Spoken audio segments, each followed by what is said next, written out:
Chapter 242. Late at night, the moonlight was clear. Lin Muyu, dressed in a white robe, leaned against the stone railing outside the administrative hall, holding the dragon spirit's sword in his arms. Qin Yin had already fallen asleep, but he was standing guard outside Qin Yin's room. Beside him, Zhang Wei lit a cigarette, took a puff and said with a smile, "Lord Lin Muyu, do you want a puff?" "No need, you can enjoy it yourself." "Does Lord have something on his mind?" "You can say that." "Ha ha." Zhang Wei laughed and said, "Brother, it's not that I want to criticize you, but you are a gold star sparring master in the Holy Temple, and the great deacon thinks highly of you. In Zetian Palace, you are even regarded as an adopted son by the Emperor. Even a rough person like me can see how much Her Highness Yin likes you, and your cultivation is even more unfathomable. I really don't understand. What is there to be dissatisfied with after reaching this stage? Your worries. Could it be about how to marry Her Highness Yin?" "That's true. Ha, she is the only crown prince, and there are countless people who want to marry her, but there are only a few who can marry her, and only the nobles and the grand dukes can marry her." Lin Muyu curled his lips. "Old Zhang, what are you thinking about? I've never thought about this." "Then do you love Her Highness?" Zhang Wei suddenly rubbed out the cigarette butt and asked with a smile. Lin Muyu was stunned. He reached out and grabbed a handful of snow, kneaded it into a snowball and threw it out. He said in a low voice, "Love." "Ha ha ha." Zhang Wei laughed. "You young people are so pretentious. Love is love. There is no need to be so embarrassed. If you love Her Highness, then work hard towards her. With your ability, who knows, you might even become a queen in the future. The key is that you can't do things like offending Su Qin and His Majesty anymore. You should understand this better than me, right?" "I know." Lin Muyu smiled faintly. "Old Zhang, you are getting me into trouble. The reason why I am distressed is not because of Xiao Yin. She is doing well now, and I am also doing well. Moreover, we can see each other every day. What is there to be distressed about?" "Then why?" "Because of Long Qianlin's family." "Oh?"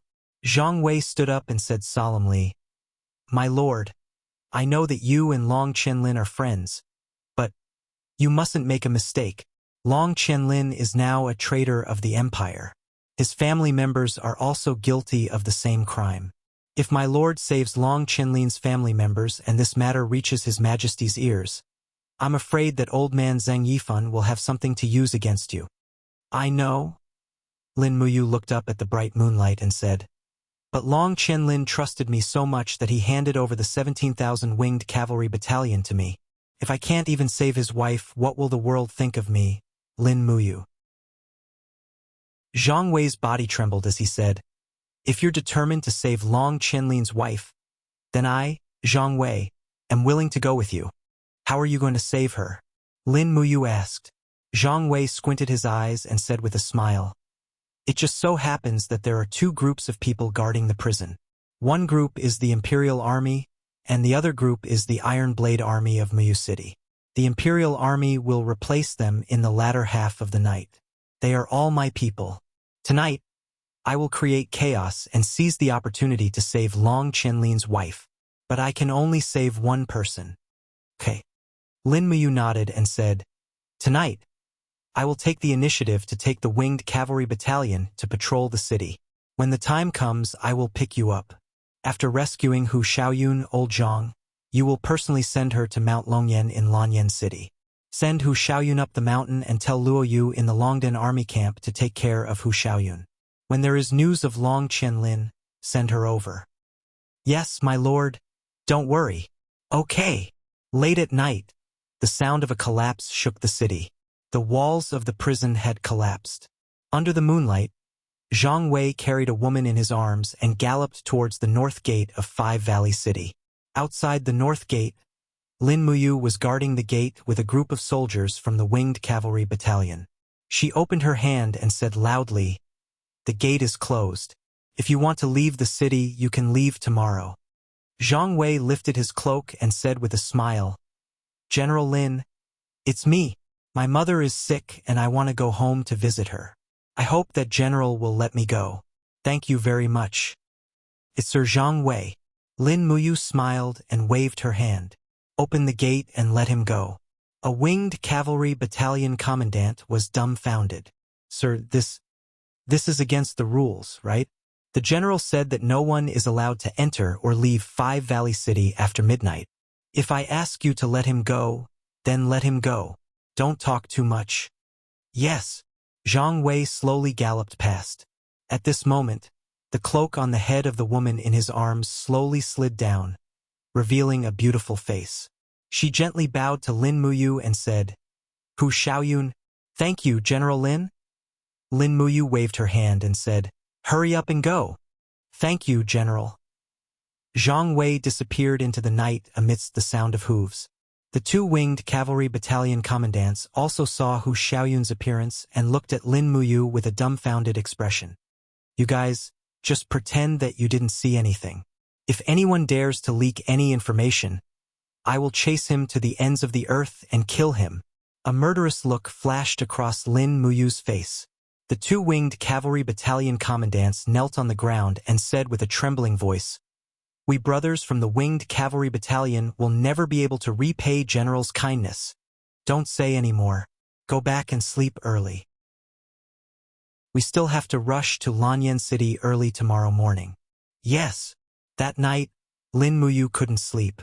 On one hand, she was worried about whether Zhang Wei would arrive at Dragon Rocky Mountain safely. On the other hand, she felt sorry for Long Qianlin's whereabouts were unknown. Long Qianlin was a benevolent general, and it would be a pity if he died just like that. The next morning, the army set off straight for Lanyan City. Su Muyun sat in a carriage with the etiquette of a nobleman. 8 black horses pulled the carriage together, looking very dignified. Qin Yin, on the other hand, sat in the princess carriage. Lin Muyu rode on a warhorse and followed closely beside the carriage to protect it. This was his responsibility. The snow was melting, and the weather was very cold. Qin Yin lifted the curtain of the carriage and looked at Lin Muyu with a smile. She asked, Do you want some fruits? I have apples and pears here. Do you want some? No need. Thank you, Xiaoyin. Lin Muyu grabbed the water bag from her waist and drank a mouthful of wine. Immediately, a warm current flowed into her stomach. Strong wine could ward off the cold. This was a time-tested fact. At this time, Feng Jixing, who was wearing a commander's armor, came over on his horse. He smiled and said, Your Highness, I want to eat an apple. Hey, I'm not giving it to you. Qin Yin stuck out her tongue. Lin Muyu burst into laughter. Brother Feng, why are you here? Aren't you leading the way at the front? This time, there are 5,000 imperial guards. There's no need for me to lead the way. Feng Jixing furrowed his brows and said, On the other hand, Duke Yun ordered me to take good care of the families of the traitor generals in the prison carts at the back. It's really troublesome. Feng Jixing, can't stand seeing women being humiliated. Oh right, do you know where Zhang Wei went? He disappeared without saying a word. That guy, if it wasn't for his good command, I would have removed him from his position. Lin Muyu took an apple from Qin Yin and passed it to Feng Jixing. I don't know. What does it have to do with me if you don't look after your own subordinates? Feng Jixing took a bite of the apple, and juice splattered everywhere. He looked at Lin Muyu with a chuckle and said in a low voice, Humph. The walls of the imperial prison collapsed last night. A general purposely released a woman. This scene was seen by a beggar. You guys are too dirty. You even need me to clean up after you. I wasted 10 Jinin coins just to get rid of that beggar. Lin Muyu felt a chill in her heart. She couldn't help but say gratefully, Then, thank you, Brother Feng. Feng Jixing patted his shoulder and wiped the apple juice on his hand on Lin Muyu's holy temple cloak. Next time you do something like this, let me know, okay? Yes, I know. Hey, remember to treat me to a meal when you return to Lanyan City. I didn't give you 10 Jinin coins for nothing. No problem. I'll treat you to a meal at Tingyu Tower until you're full. Okay. I also want to find 2 beauties to drink with me. That's fine too. Qin looked at Feng Jixing from afar and pouted. General Feng, don't lead my brother you astray. Tingyu Tower doesn't have any beauties to drink with you. General Feng took a deep breath and said meaningfully, Your Highness, you and you are deeply in love with each other. Have you ever thought that a single general like me will also be lonely at night? Qin blushed. She couldn't win against him in an argument. Pfft, General Feng, you're not ashamed. Feng Jixing spread out his hands. What's wrong with that? After the banquet last night, didn't a certain crown prince secretly kiss Yu's left cheek in the corner of the administrative hall? Qin Yin's face turned even redder. She waved her fists. Ah, I'm going to use the god-binding chains to fight it out with you. Feng Jixing laughed. Look, His Highness is getting anxious. Do you think there's any falsehood in my words? Lin Muyu touched her nose. It's the right cheek. Qin Yin blushed. I don't want to talk to you guys anymore. At this time, Su Qin, who was riding in front of them, turned around and looked at them in surprise. You guys, what are you doing? Nothing, General. Feng Jixing cupped his fists and said solemnly. Lin Muyu also immediately gave an imperial military salute. General. Su Qin was dubious. He smiled and said, The top 2 of the 4 heroes of Lanyan are so young. The famous generals of the empire finally have successors. You two should work hard to practice, study the art of war, and contribute to the empire in the future. Yes, General. The 2 men who had just flirted with the princess put on a righteous look. They cupped their fists and saluted with the demeanor of a famous general. For days later, they arrived at Lanyan City. On the way, Zhang Wei rejoined the troops. The reason was that he wanted to go home to visit his seriously ill mother. But when he returned, his mother had recovered and was healthy, so he came back. Feng Jixing naturally smiled and did not speak.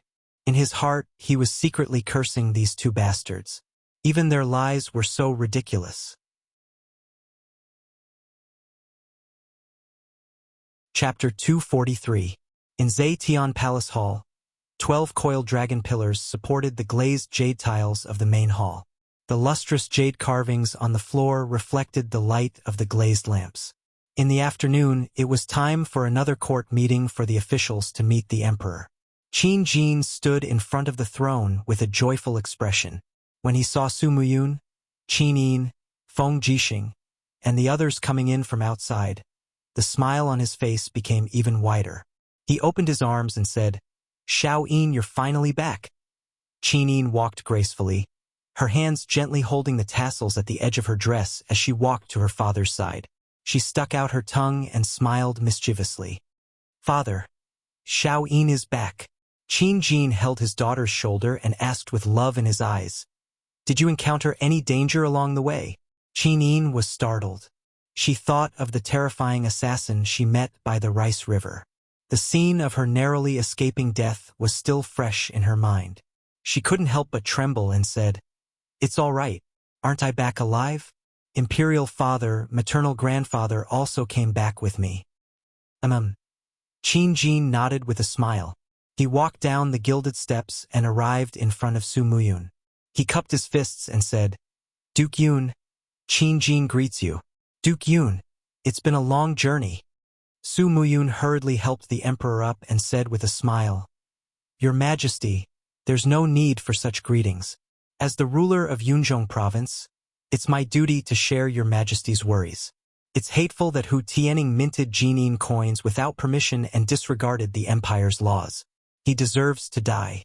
The attack on Cangnan province is a success. We've returned with Hu Tianning's head. Su Qin, who was behind him, walked forward with the gilded box and opened it. Your Majesty, this is Hu Tianning's head. Qin Jin didn't even look at it. He nodded and said, General Su Qin, you've worked hard. I'll send it to Muyu City after the reward. Thank you, Your Majesty. Qin Jin said with concern, Duke Yun, why don't you stay in Zetian Palace Hall today? In any case, there are still many rooms. Even if Duke Yun, General Su Qin, and General Suyu bring their attendants to stay in Zetian Palace Hall. It won't be a problem. All of you are family, so don't treat me as an outsider. Just treat it as a homecoming. However, Su Muyun cupped his fists and said with a smile, Your Majesty, we are all officials. How can we be so presumptuous? According to the ancestors' instructions, only Your Majesty, your concubines, and your children are allowed to stay in Zetian Palace. It's better for us to stay in the post house in the imperial capital. Then, that's all we can do. Duke Yun, you should stay and drink with me tonight. This old subject receives the decree. In the afternoon, Qin Lei led a group of imperial guards to escort Su Muyun, Su Qin, and Suyu to the post house to rest. Su Muyun didn't bring many guards with him, only 500 million Uruguayan peso city cavalry guards. This was to avoid arousing suspicion. After all, leading too many people into Lanyan City was equivalent to offending the emperor. As a two-generation meritorious official, Su Muyun naturally knew this well. In Zetian Palace, Qin Yin, Feng Jixing, Lin Muyu, Chu Huayin, and the others were still there. Lin Muyu and Chu Huayin reminisced for a while. When they talked about Chu Yao's recent situation, Chu Huayin smiled proudly and said, Yao's alchemy skills, medical skills, and cultivation have improved a lot.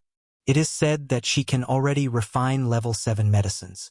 The great deacon of the spiritual medicine department is considering whether to promote Yao to one of the deacons of the spiritual medicine department.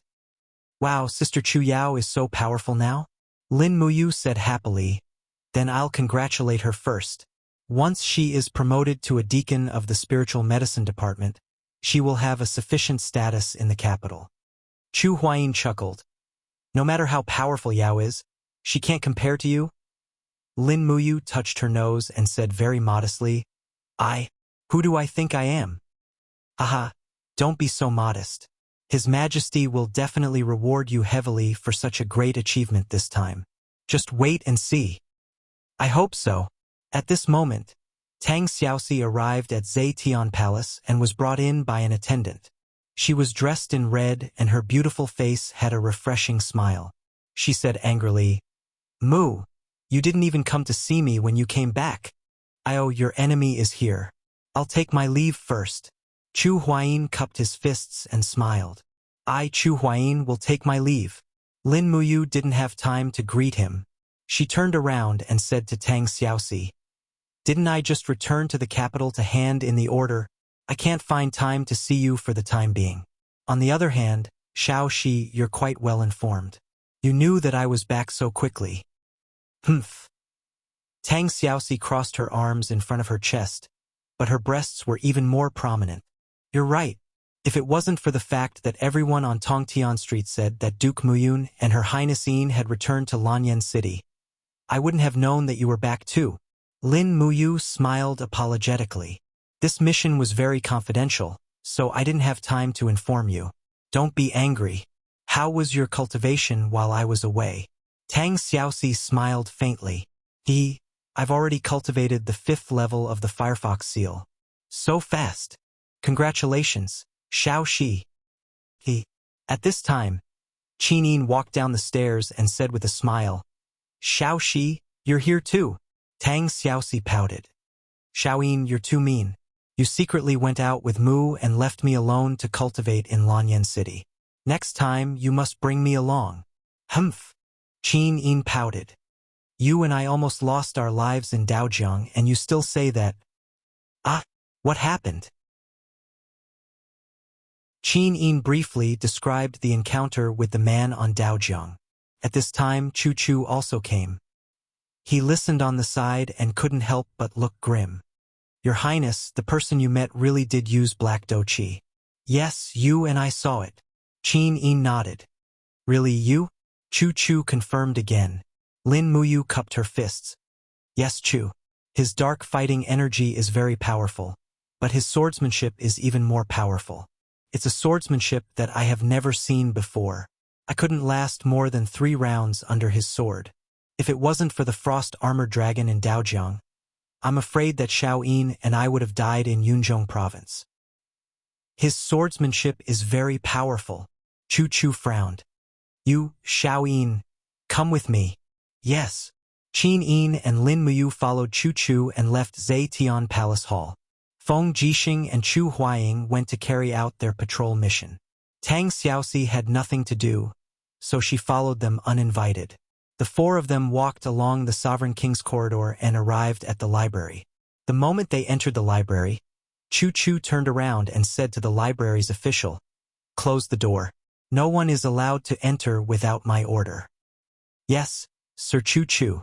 With a squeak, the door was closed. Only the four of them were left in the library. The candlelight flickered, and it was indescribably quiet. Chu Chu stretched out his hand and said, "Sit down and drink some tea. Tell grandfather more about that person. I want to know more." Yes. Although Lin Muyu and Qin-yin didn't know why Chu Chu was so nervous after hearing about that person, they knew that there must be something important hidden in it.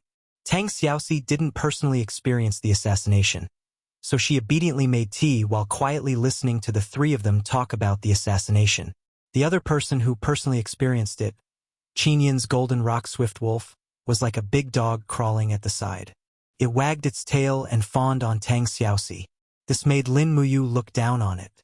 This guy only knew how to act spoiled and cute in front of beauties. It should be killed immediately. Other than his dark dou qi and brilliant swordsmanship, what other characteristics does he have? Chu Chu asked. As for the others, Lin Muyu muttered to herself and tried hard to recall. She said, "That's right. Every time he used his energy to attack, his eyes would turn blood red, like the blood of the sunset." Chu Chu's body trembled slightly. And then, there didn't seem to be any other characteristics. However, he was very arrogant, as if he looked down on me and Xiao-yin. I don't know where he got his confidence from. That's right, we found an iron ruler in the ruins of a temple. This person came for this iron ruler. He said it was some kind of sacred weapon. Is that so? Chu Chu's eyes widened. And then, where is this iron ruler? I refined it, Lin Muyu said with some embarrassment. At that time, thousands of horned dragons attacked me and him. He tore us apart and ate us. It was difficult for me to escape. My left arm was bitten, so I cut it off to escape. After losing an arm, I felt that this iron ruler had a strong life force, so I refined it. I didn't think that I would really reconstruct my left arm. What? Tang Xiaoxi put down the teacup and hurriedly held Lin Muyu's arm. She carefully observed it and raised her head in shock. Mu, your arm was broken before? Yes. Lin Muyu nodded. The arm that you see now is actually a new arm formed after my blood meridians and the iron ruler fused. Chu Chu stroked his white beard. His face was solemn. After you refined this iron ruler, did you obtain some kind of ability? Yes, the strength of my left arm has greatly increased. It seems that I can also condense an energy layer that can protect myself. Come, activate it and let Grandpa see. Yes. Lin Muyu stood up and walked far away from the table. Suddenly, her entire body was overflowing with dou qi. With a shout, the faint sound of a dragon's roar could be heard. The image of a golden true dragon lingered around her left arm. Her entire arm was glowing with a translucent luster. Endless righteousness enshrouded it, making people have the urge to kneel down and worship it. This? Chu Chu was dumbstruck. He couldn't hide the amazement and admiration in his eyes. You're really blessed by the heavens. You barely escaped death and still managed to obtain this kind of ancient divine power. Ancient divine power? Lin Muyu was surprised. Chu, is this considered ancient divine power? Yes. You still don't know the origin of this iron ruler. Yes, I really don't know. Chu Chu said leisurely. Xiao-yin, go and get the records of the gods and demons from the deepest part of the library. Yes, it's the historical book written by Dong Hanshu 28,000 years ago. Yes, Chu.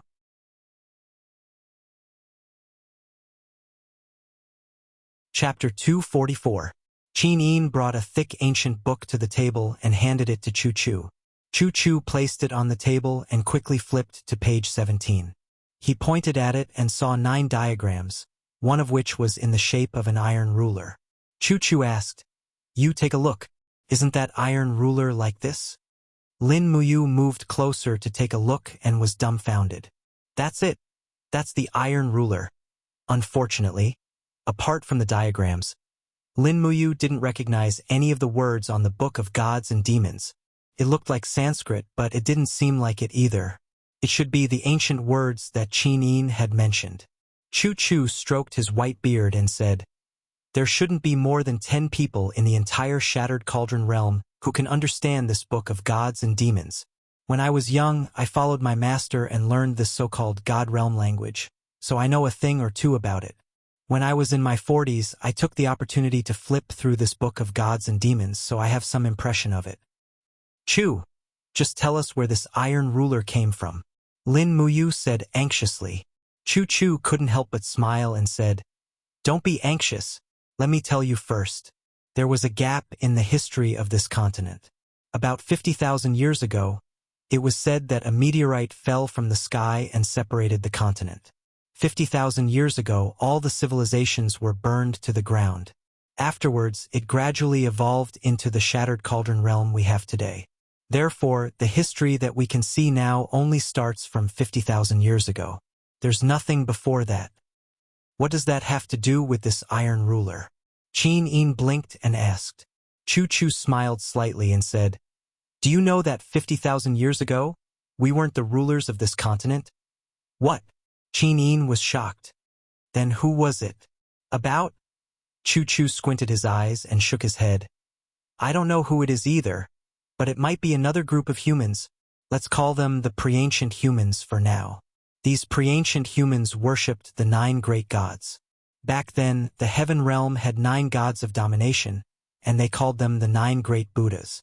Each of the 9 gods of domination had a protective sacred weapon, which was the Tianchong demon blade, the glazed sword, the mysterious spiritual ruler, and so on. If I'm not wrong, the iron ruler that you refined was the mysterious spiritual ruler of the 9 great protector sacred weapons.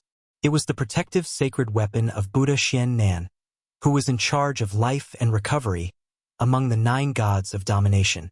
Buddha Xian Nan is also the Buddha Xian Ji that we worship today." Qin Yin opened her mouth wide in astonishment.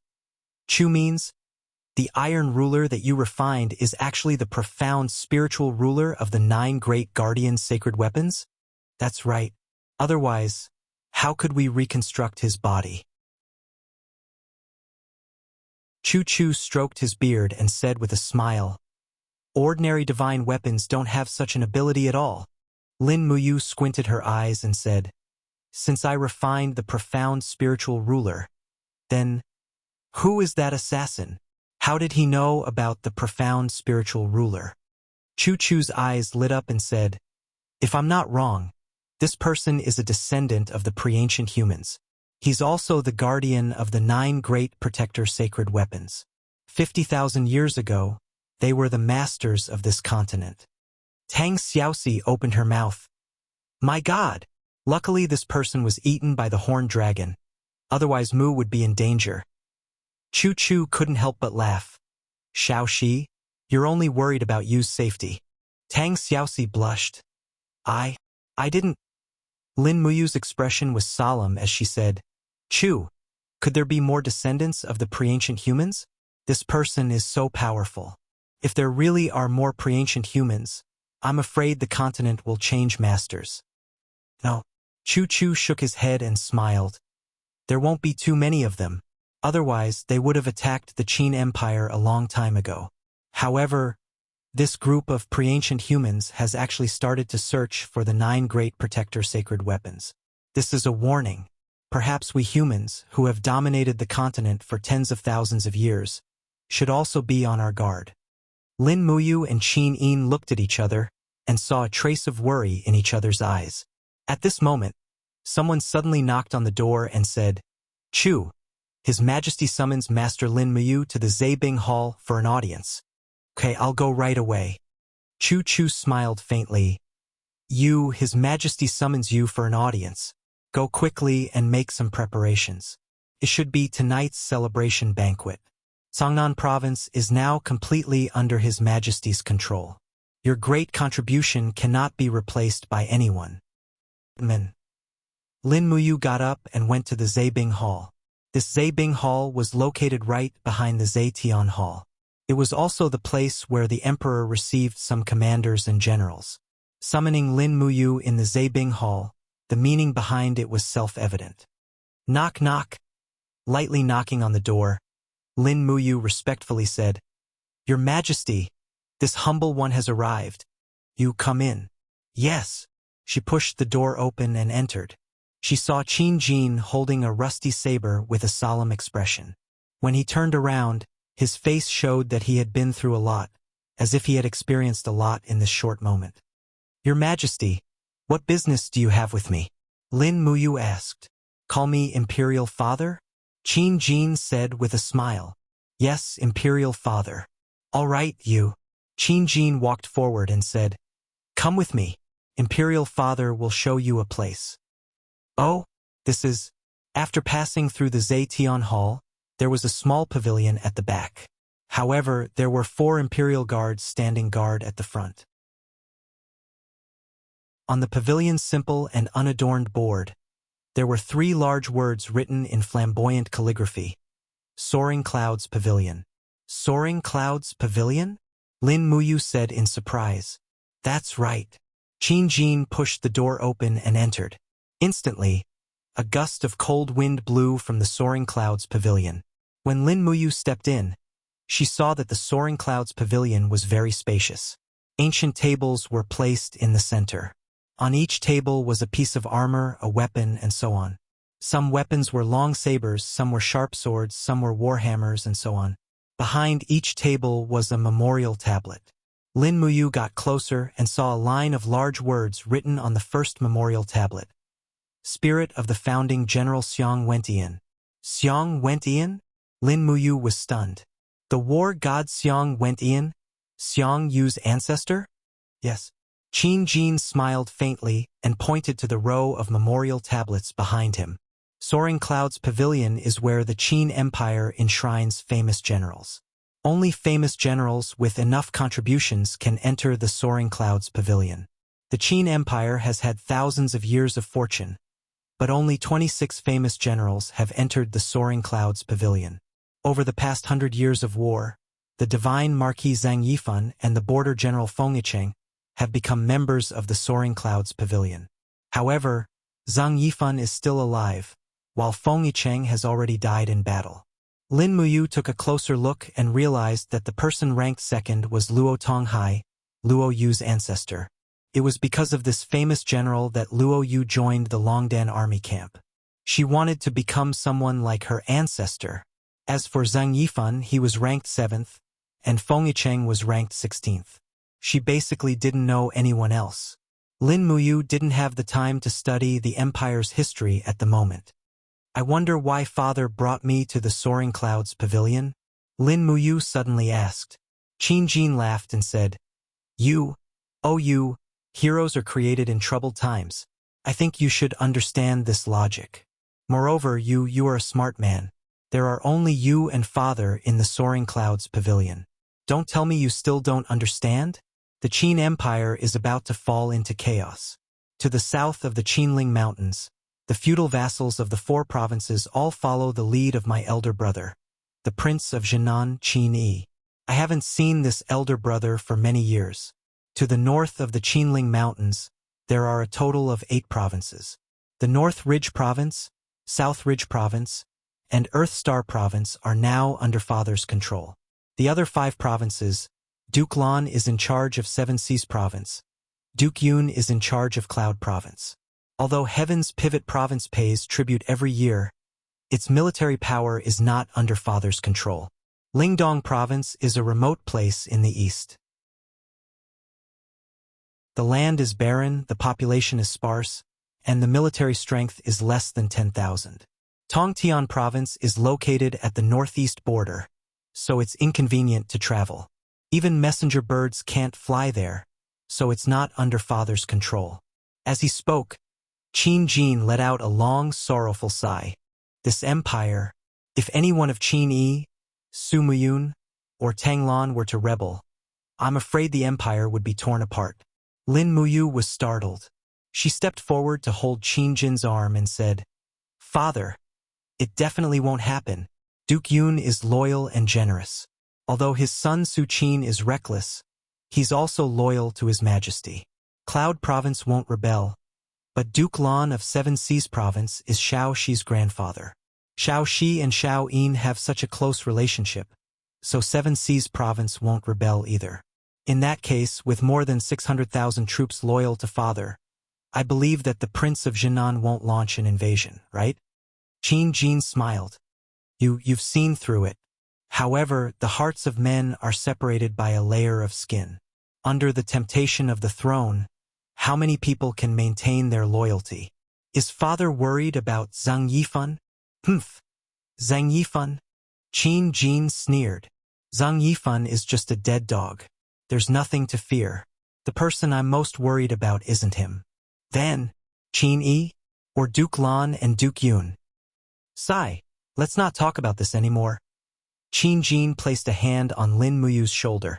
His eyes were full of deep meaning as he said, Father brought you to Soaring Clouds Pavilion to tell you that one day, Father hopes that you's name will appear in Soaring Clouds Pavilion. Father knows that it's his destiny, but time isn't on his side. I'm afraid that you'll be the only one who can accompany Xiao Yin in the future. It won't be easy for Xiao Yin to protect this empire. You, Feng Jixing, Qin Lei, and Chu Huaying are father's hopes. Do you know that? Lin Muyu immediately took a step back. She placed her sword and scabbard on the ground. She knelt on one knee in front of her godfather and said solemnly, Lin Muyu hereby swears that I'll never betray Xiao Yin in this life. A satisfied smile appeared on Qin Jin's face. In that case, father can rest assured. Get up and prepare for tonight's banquet. This is a celebration banquet for you, Su Qin, and Xiao Yin. Yes, father. By the way, you've made a great contribution this time, but father can't give you any rewards or promotions. If you're promoted too quickly, you'll become the target of public criticism. Do you understand? Yes, father is wise.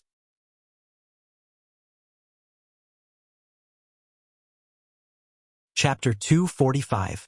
In the evening, Zetian Hall held a banquet to celebrate Su Qin, Lin Muyu, and the others. The head of the sinner, Hu Tianning, was hung high in a bamboo cage above the square, swaying slowly with the wind. Xiang Yu placed his hand on the hilt of his sword and stood silently in the corridor. He raised his head and looked at the heads in the square. A murderous intent flashed in his eyes. At the side, Deity Marquis Zhang Yifan said indifferently, Lord Hu Tianning has been honest all his life, but who would have thought that he would lose his integrity in his old age? Minting coins privately, how foolish, how foolish. Even so, he was still a meritorious minister, but he was killed without even interrogating him. Sigh, this is truly lamentable. Lord Hu Tianning, my condolences. A smile appeared on Xiang Yu's face.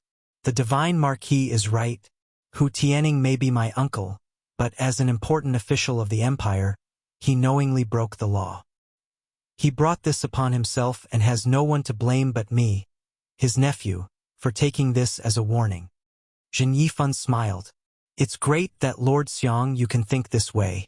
If all the soldiers of the empire could be like Lord Xiang Yu, then the world would be at peace. Zhang Yifan's gaze turned cold as he said, However, I also heard that Lord Xiang Yu's mother was also in the Five Valleys city. She was hit by a stray arrow in the chaos that night when they were breaking out of the encirclement.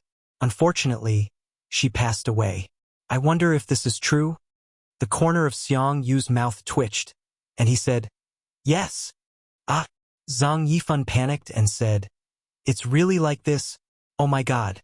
That's really too infuriating. The old madam has been loyal to the empire all her life. How can Su Qin be like this? Lord Xiang Yu, please restrain your grief. Xiang Yu's palm moved slightly on the hilt of his sword. He said lightly, I will send my mother off tomorrow. Thank you for your concern, Marquis.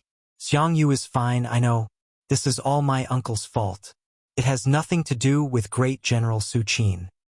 If that's the case, then it's good. Lord Xiangyu and General Su Qin are both pillars of the empire and the seeds of future famous generals of the empire. If there's any conflict between the two of you, it won't be good. Ha! Rest assured, Marquis. General Su Qin and I will serve the empire together. There is no gap between us. Okay. Then let's go to General Su Qin's celebration banquet.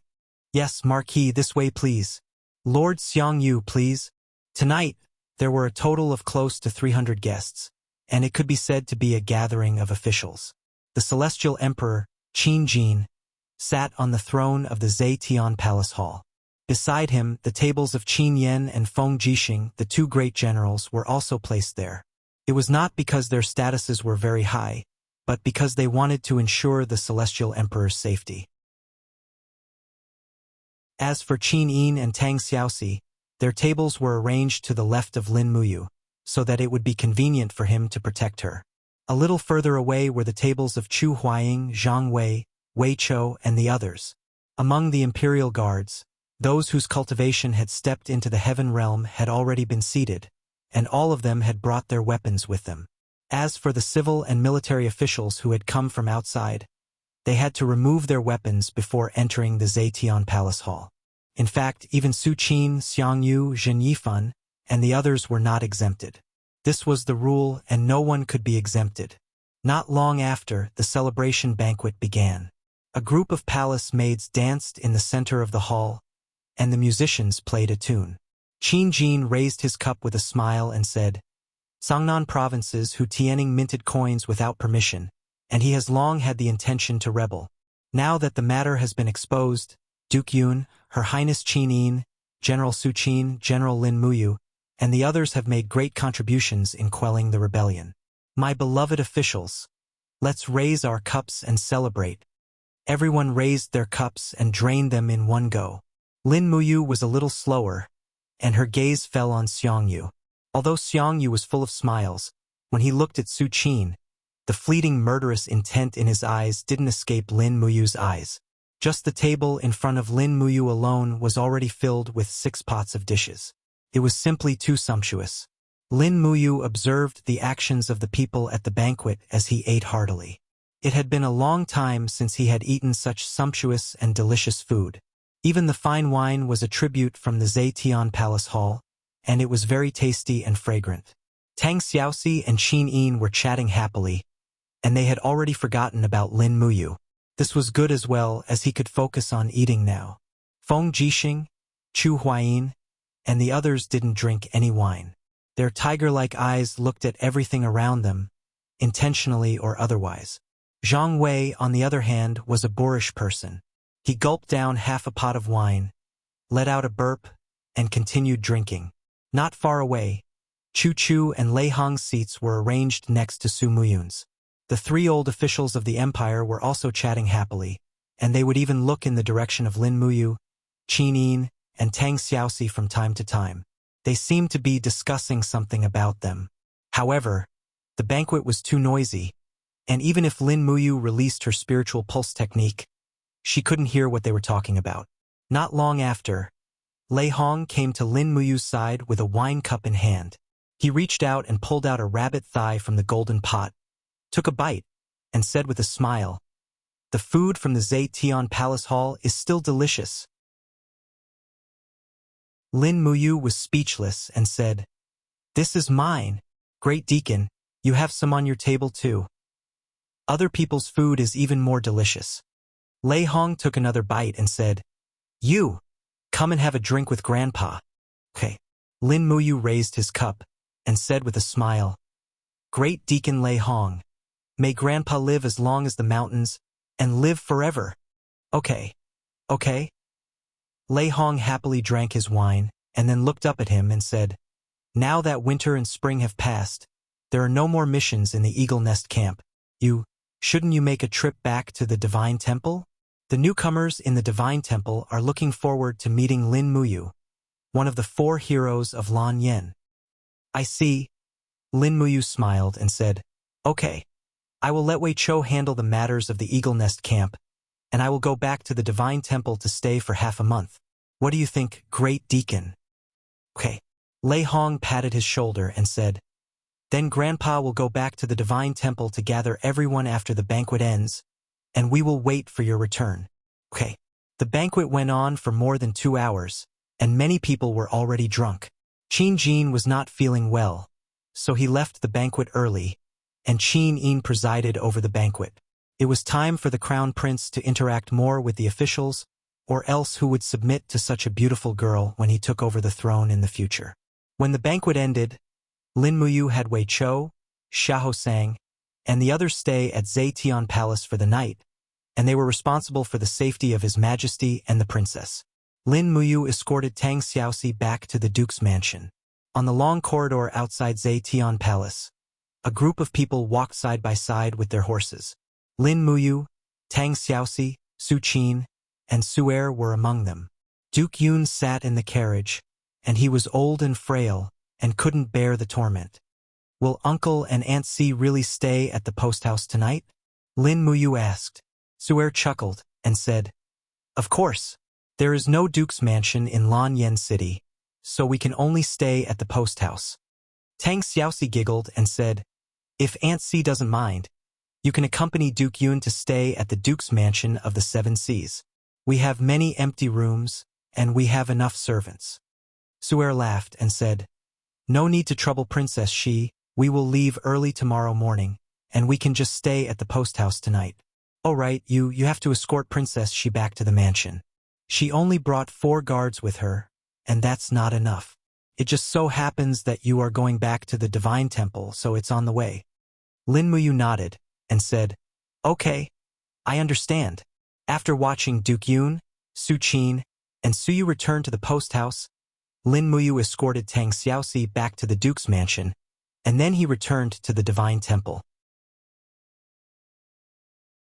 When he returned to the Divine Temple, he saw the spiritual medicine department opposite, and he couldn't help but think of Chu Yao's beautiful and warm face, and he couldn't help but feel a wave in his heart. It's okay. I have time to visit Chu Yao. When he arrived at the gate of the Divine Temple, he said respectfully, I'm back. Please let me in. The 2 Divine Temple guards immediately recognized him, and they were overjoyed and said, Lord Lin Muyu is back? Open the gate, let me in. After entering the Divine Temple, Deacon Guoyang was waiting in the long corridor with a smile, and said, You are finally willing to return to the Divine Temple? Let's go to the main hall. The great deacon and everyone is waiting for you. Okay, thank you, Deacon Guoyang. Guoyang led the way, and all the way to the main hall of the Divine Temple. He realized that there was a large group of people standing there. Almost all the deacons, instructors, and sparring partners were already there, and they actually didn't sleep in the middle of the night, as if they were all waiting for Lin Muyu's return. Big brother Lin Muyu. Qin Yen smiled and greeted from afar. Lin Muyu also smiled and nodded, and then followed Guoyang to the direction of Lei Hong.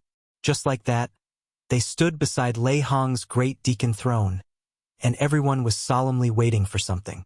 This made Lin Muyu's heart pound, and looking at this atmosphere, it didn't seem like they were welcoming a sparring partner, but more like a ceremony. But what kind of ceremony could this be? At this time, Lei Hong lightly stood up and said with a clear smile, As everyone knows, the Divine Temple of the Empire has a Divine Temple branch in every province, and with the Divine Temple in the capital as the headquarters, the Divine Temple has 2 deacons, 12 deacons. Currently, the other great deacon has been wandering for many years, and his whereabouts are unknown. Among the 12 deacons, 8 deacons are in charge of the Divine Temple branches in the major provinces, and the capital headquarters only has 4 deacons. Because Deacon Jinfang's Qi was destroyed, he resigned from his position, and the 4 deacons are lacking one, so today, I have decided to promote one of the 4 heroes of Lanyan, Lin Muyu, to one of the 4 deacons of the Divine Temple headquarters. Lin Muyu was startled. Great deacon. I don't have much time on normal days. This isn't too good, right? Haha, there's nothing bad about it. Lei Hong patted his shoulder and said with a smile, From today onwards, Lin Muyu is no longer just a gold star sparring master, but one of our 4 great deacons. His main responsibility is to teach gold star instructors and gold star sparring masters all kinds of combat skills. I wonder if anyone has any objections. As a Gold Star instructor, Qin Yan immediately cupped his fists and said, Big brother Lin Muyu's strength is above my older brother Qin Lei's, and with the 10th grade Green Gourd martial spirit defeating the 1st grade God binding chains, he is well deserved. With him as a deacon, I, Qin Yan, am the first to be sincerely convinced. Another Gold Star instructor also cupped his fists and said, Lord Lin Muyu is well deserved to be a deacon. Very quickly, everyone expressed their agreement. Lei Hong turned around and smiled. You see, it's well deserved. You're definitely going to be a deacon. Lin Muyu was extremely helpless and could only nod his head. All right then, I'll give it a try first. That's right, men. Bring Deacon Lin's new armor over. Yes.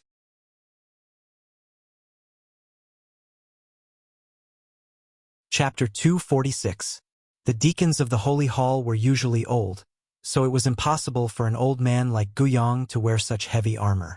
Only young deacons like Lin Muyu and Jinfang would wear such armor. In this world, the use of armor couldn't be ignored. Not only could it provide a great defense, it could also allow cultivators to avoid some arrows and sword attacks. Although Lin Muyu's battle armor could block ordinary sword attacks, it would still consume her battle chi. In a real battle, it was better not to use battle armor if possible. The deacon's armor was still silver gray, but the emblem was no longer a golden shield, but a golden leaf. The golden leaf represented life and power, an existence higher than that of an instructor and sparring partner.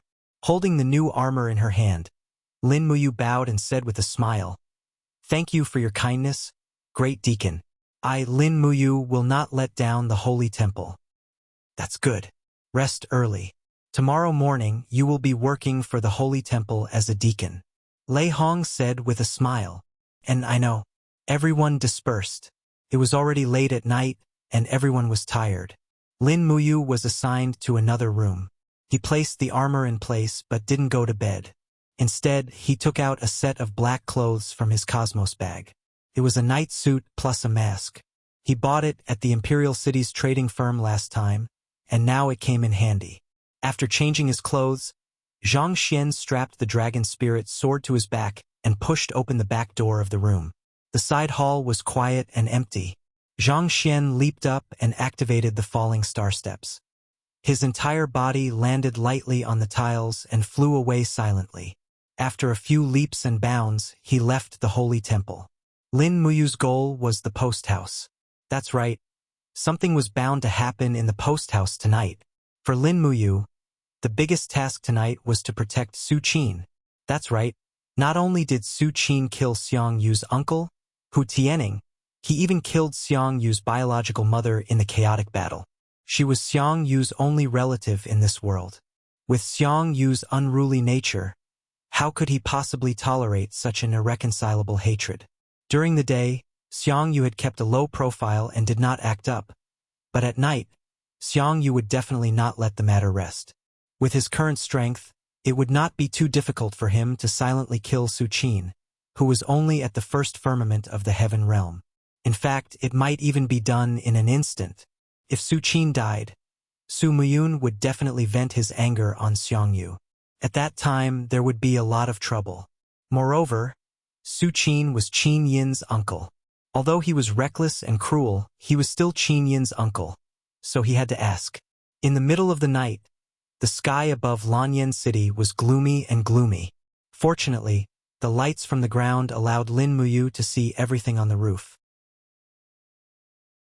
After activating the spiritual pulse technique and hiding his aura, he carefully stepped on the roof of the post house with his cloth shoes. After a few minutes, he found Su Qin's residence. It was on the leftmost third floor of the post house. Outside the door, 8 soldiers of Muyu City stood guard. Su Muyun and Su Yu's rooms were a little further away. Lin Muyu sat down next to the chimney and lay there quietly. This place was not easy to find, but it was the closest to Su Qin's room. He could reinforce them at any time. This night he waited here. In his left arm, a vigorous ancient divine power was surging. This divine power had already merged with his true dragon bloodline, and its power was infinite. Lin Muyu was even a little excited. He was afraid that Xiang Yu would not come tonight.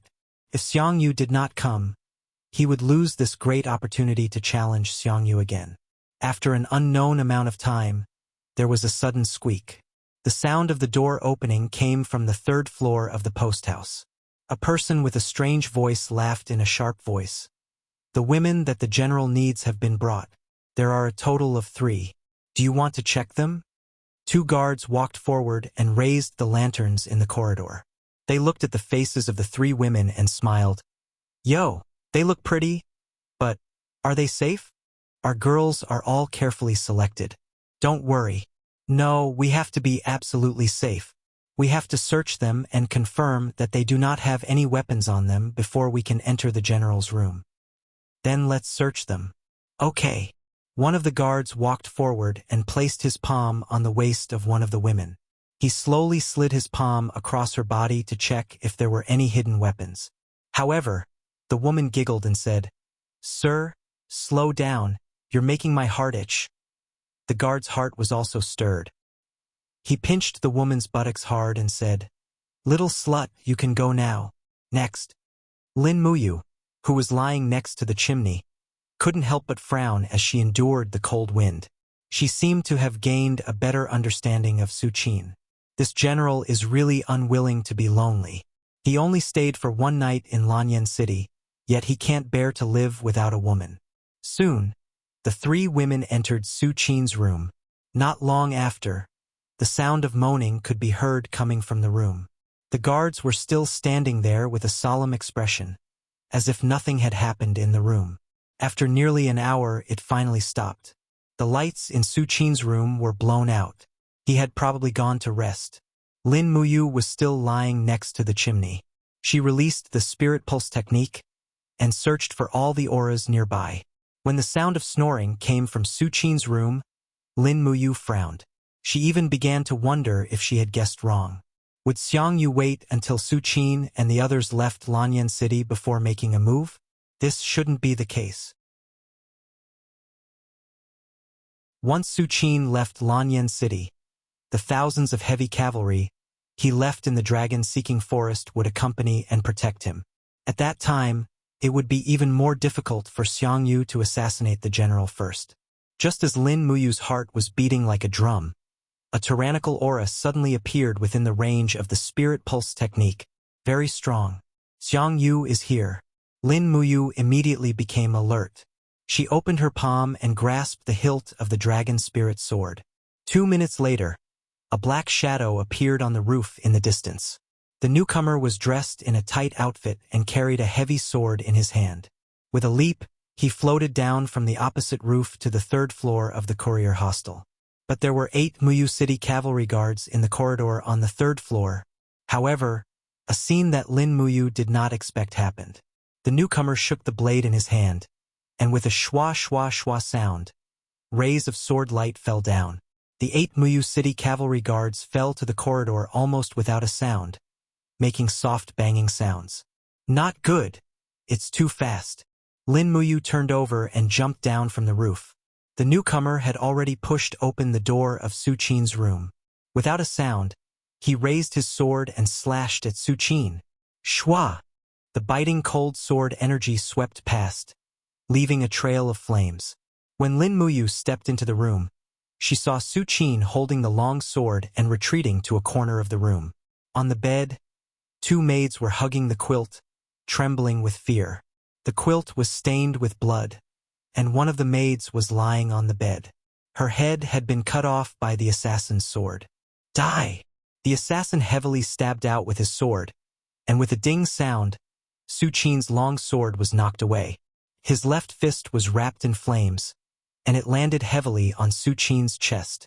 Suddenly, the sound of bones breaking could be heard. Even someone as strong as Su Qin couldn't block a blow from the opponent. This time, Lin Muyu was even more certain that the assassin was Xiang Yu. This fire cloud art was his specialty. Pong! With a loud noise, Su Qin was punched through the wall and fell out of the courier hostel like a kite with a broken string. Xiang Yu still wanted to rush down and deliver a blow, but he felt a cold wind behind him. It was the sound of a sword cutting through the air. Xiang Yu suddenly turned around and parried with his 2 swords. He let out a shout and summoned his martial soul. The flaming, stepping fire tiger form lingered around his arms. With a roar, he swept out his sword. The blade was covered with flaming lotuses. It was the first attack of the chaotic 9 strikes, chaotic fire lotus. Lin Muyu quickly moved her left hand, and the golden gourd came out of her body. The wall of the gourd blocked the chaotic fire lotus. Pong! With a loud noise, the two quickly separated and took a few steps back. This time, Lin Muyu and Xiang Yu's hasty attack were actually evenly matched.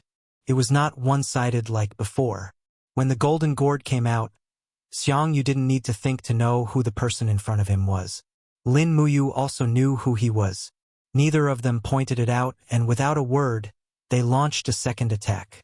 Chaotic force lingered around Xiang Yu's body.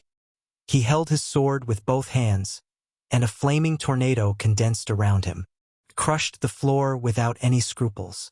In the blink of an eye, the energy had already penetrated the floor. The residents on the second floor cried out in alarm and fled in panic. As for Lin Muyu, she held her sword fearlessly. Streaks of lightning surged on the dragon spirit sword. Without waiting for Xiang Yu's chaotic tornado to completely condense, she leaped forward and attacked. Boom! An explosion erupted from the 3rd floor of the courier hostel. After this attack, Xiang Yu stood steadily in the air. Streaks of battle energy revolved under his feet, and he maintained his posture in the air. However, Lin Muyu was shaken to the point where she retreated a few steps with her sword. She slammed into the wall in a sorry state. Xiang Yu let out a violent roar and switched from defense to offense. His long sword swept out with the energy of the chaotic tornado. Seeing that this sword was about to cut her in half, Lin Muyu naturally wasn't going to sit and wait for death. She raised her left arm, and the form of a golden true dragon circled around her. Golden scales quickly condensed, and it looked like a large dragon armor shield. Then, she let out a low roar and activated the second element Profound Force, which directly blasted towards Xiang Yu's blade. True Dragon Arm plus 2 Luminaries Demonic Dance. Boom! The flames quickly crumbled, as did the 4th strike of Xiang Yu's chaotic 9 strikes. At the same time, Lin Muyu's fist landed heavily on his chest, and a resounding thump rang out as a small piece of his battle armor was shattered, but it was only an excruciating pain. After retreating a few steps, Xiang Yu didn't say anything. He held his long sword horizontally, and a series of black holes appeared between his arms. This was the prelude to the 6th attack, Chaotic Annihilation. Lin Muyu didn't dare to be negligent. She lowered her blade, and she activated her True Dragon Essence Flames and Helix Break again. At the same time, she summoned the 4th element with a furious roar. A series of ghostly god constellations appeared around her, and they all surged toward her longsword. Just like that, she controlled her longsword and charged toward Xiang Yu's ultimate attack. Boom! The sound of an explosion reverberated through the air, and the entire 2nd and 3rd floors of the post house were instantly razed to the ground. The golden gourd martial soul and the fiery red stepping fire tiger martial soul lit up the night sky, and they contended against each other for a long 10 seconds. Suddenly, the power was withdrawn and released, and an extremely powerful force rushed toward Lin Muyu's body. She couldn't help but throw up a mouthful of blood as she retreated and fell into a pile of rubble. Ugh! Xiang Yu also retreated several steps, and a streak of blood seeped from the corner of his mouth. A fierce light flickered in his eyes. He knew that if he didn't kill Lin Muyu today, it would probably be very difficult for him to kill this brat whose cultivation had advanced by leaps and bounds in the future. But right at this moment, torches rose in the post house's courtyard, and a group of soldiers with heavy bows rushed over in the distance. They shouted, "The assassin is here! Kill him!" Whoosh, whoosh, whoosh. Sharp arrows flew everywhere, and Xiang Yu let out an indignant roar before disappearing into the night.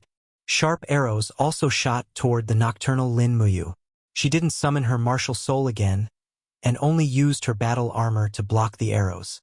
She raised her long sword and blasted open the wall behind her. Then, She activated the falling star step and disappeared from everyone's sight at a speed faster than Xiangyu.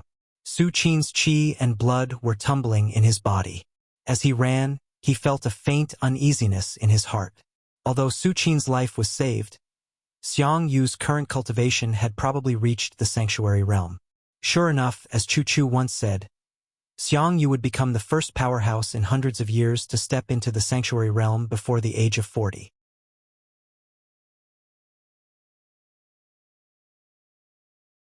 Chapter 247. Throughout the night, the news that General Su Qin of Muyu City had been assassinated and narrowly escaped death spread everywhere in Lanyan City. Everyone was talking about it, and some eyes fell on Xiangyu, the commander of the military police battalion. It was well known that he was the one with the most motive to kill, but Xiangyu had enough witnesses. More than a dozen personal guards of the military police battalion could prove that Xiangyu did not step out of the military tent for the whole night. Even a native dog they kept could prove it. In the morning, the holy temple was peaceful. After a night of treatment, Lin Muyu's internal injuries had mostly healed. At this time, she stepped out of the room in the armor of a holy temple deacon and entered the holy temple's dining hall. Even the cook seemed to be respectful and asked, "Deacon Lin, would you like more vegetables or more meat?" Lin Muyu smiled faintly. "Sorry to trouble you, as usual." "Yes." A bowl of vegetable soup and 2 steamed buns. This was Lin Muyu's breakfast, but it was basically what he ate when he was a sparring partner, so it did not matter. He took the food and glanced around, and finally sat on a rotten wooden table in the corner. This table was badly eaten by insects, and the legs of the table were shaking. Sitting opposite was a Bronze Star sparring partner, Qin Xiling, whom he had not seen for a long time. "Xiling, long time no see." Lin Muyu greeted him with a bright smile. Qin Xiling was startled, and hurriedly stood up, and said respectfully, "Deacon Lin Muyu? Why are you so nervous?" Lin Muyu took a bite of the steamed bun, and looked up at him. "Sit down and eat. It will be the morning training soon. If you don't eat, how will you have the strength to participate in the training? Hurry up and eat." Qin Xiling was startled and said carefully, "Now that you are a deacon should not be associated with an Iron Star sparring partner. You?" Lin Muyu glanced at him, then tore the bun and threw it into the vegetable soup and said, "I am not happy to hear that, Xiling. We are all staff members of Temple. We are all colleagues in my eyes. There is no difference in status. Just eat your meal. I am still me. It is just that I have returned to Temple after training outside." Qin Xiling nodded gratefully. Let's eat." It was as if, in Qin Xiling's eyes, for a deacon of the temple to be willing to eat at the same table with him was a great honor. In his eyes, the golden leaf temple insignia on Lin Muyu's collar was so unattainable. So unattainable. After the meal, he and Qin Xiling walked side by side on the corridor towards the training hall. Just at this time, Guiyang walked over from afar and said, Are you used to living in the temple again?" Lin Muyu cupped her fists and bowed. "Good morning, Deacon Guiyang." "Ha, okay." Guiyang glanced at Qin Xiling and said, "Sparring Master Qin, I have some things to say to Deacon Lin. Go to the trial hall first." Qin Xiling cupped his fists and said respectfully, "Yes, Deacon Guiyang." After Qin Xiling left, Guiyang took a deep look at Lin Muyu and said, "There are rumors on the streets that last night, an assassin with tyrannical cultivation went to the courier house to assassinate General Su Qin. However, he failed because of the obstruction of another person with extraordinary cultivation. Someone said that they saw someone fighting in the night sky with a golden gourd. This matter has something to do with you?" Lin Muyu touched her nose and said with a smile, "Deacon Guiyang said there is, so there is. By the way, how is Su Qin's condition?" Guiyang muttered, "It is said that he is seriously injured, and his condition is unknown for the time being." Duke Muyun was furious. This morning, he left Lanyan City with his troops and returned to Muyu City. It is said that Imperial Army Commander Feng Jixing led 5,000 elite cavalry to protect him. "I see. Tell me honestly, who was the one who tried to assassinate Su Qin last night? Was it Commander Xiangyu?" Lin Muyu smiled faintly. Since Deacon Guoyang has already guessed it, why ask me? I just want you to confirm it. So what if I confirm it? As long as Xiang Yu denies it, my words are one-sided, so I would rather not say anything. Grandpa Guoyang, what do you think? Guoyang smiled and patted him on the shoulder, saying, Yu is indeed a clever and incisive person. Let's go. Today is your first day as a deacon, and also your first day of teaching the instructors. I still have to teach? Yes, you are a second heavenly stage powerhouse, a heavenly king stage powerhouse. Don't you think you are already standing at the peak of the temple? If you don't teach, are you going to let those earth stage people teach? All right then. Lin Muyu was filled with helplessness. There was nothing much for him to teach. The demonic noise fist and green rock armor were Chu-Chu's secret skills, so he definitely couldn't teach them. The imperial sword technique was too profound, and these instructors might not be able to write it down. Furthermore, the imperial sword technique was something he had painstakingly learned from the sword elder, so Lin Muyu didn't want to teach them everything he knew. As for the 7 planets Shen energy, there was no need to say anything. Furthermore, these instructors most likely wouldn't be able to learn it with their talent. Then he would teach them the basics of the sword. Lin Muyu couldn't help but laugh inwardly. He still remembered an ancient game called Legend of Mir, where the common skills for warriors were the basics of the sword. The first skill they had to learn was to increase their accuracy. His own basic sword technique was derived from the imperial wind sword technique and actual combat. He believed that it would be of great benefit to these instructors. When Lin Muyu arrived at the training hall, Qin Yan, Li Mingqi, Zheng Shanhe and the other Gold Star, Silver Star, Copper Star and Iron Star instructors were already waiting there excitedly. Guoyang held a scroll in his hand and said with a smile, This morning, Deacon Lin Muyu will teach everyone. Come, you will greet everyone and then tell us what I've taught everyone this morning. Lin Muyu strode to the center of the training hall and cupped his fists towards everyone. He said calmly, To be honest, since everyone is able to enter the temple and become a sparring instructor, I'm sure you all have some secret skills. Lin Muyu is apprehensive, so I can only teach everyone the basics of the sword. I hope everyone doesn't mind. Qin Yan said with a smile, Big brother, you're the champion of the sword duel assembly. In terms of sword techniques, you're already unparalleled in the world. Why be so humble? Lin Muyu couldn't help but blush. Qin Yan's words really made him unable to accept it, especially after the battle between Dao Jiang and the mysterious assassin. Lin Muyu no longer had any confidence in his sword techniques. That mysterious assassin broke his imperial wind sword technique with one strike and defeated him within 3 moves.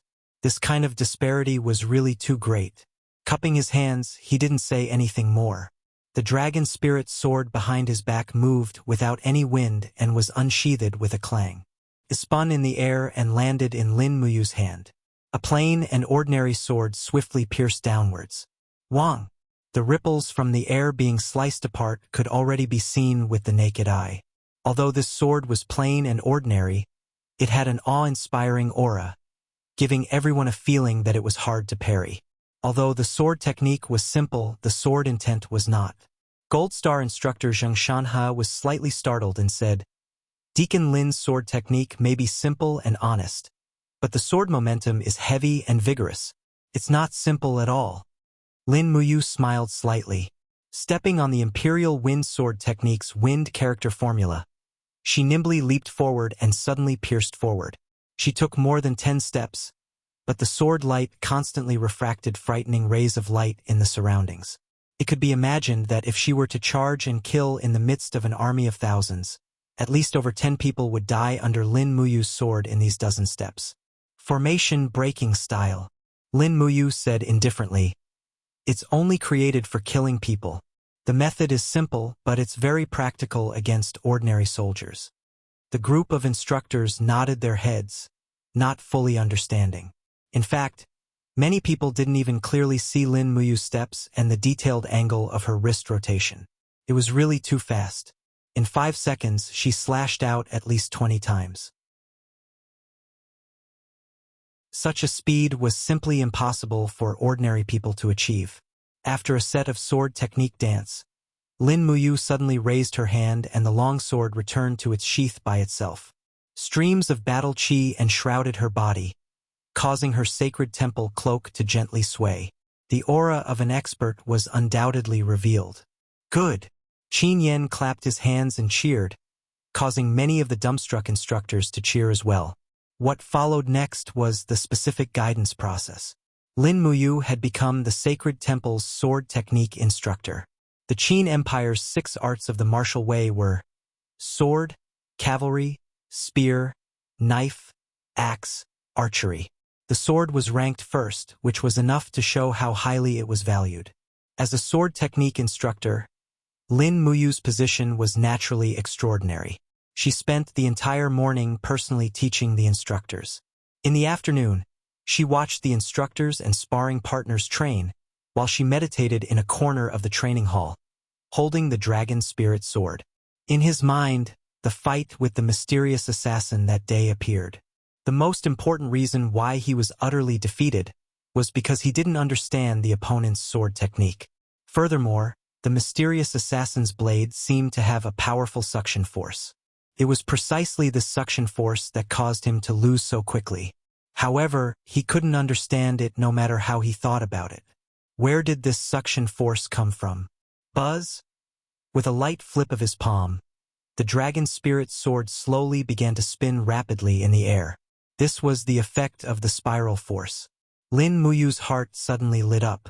That's right, the spiral force could cause the dragon spirit sword to spin, but if this spiral force no longer appeared as a spiral force, then wouldn't it be possible to use the spiral force to suck the opponent's weapon? It was easy to say, but very difficult to do.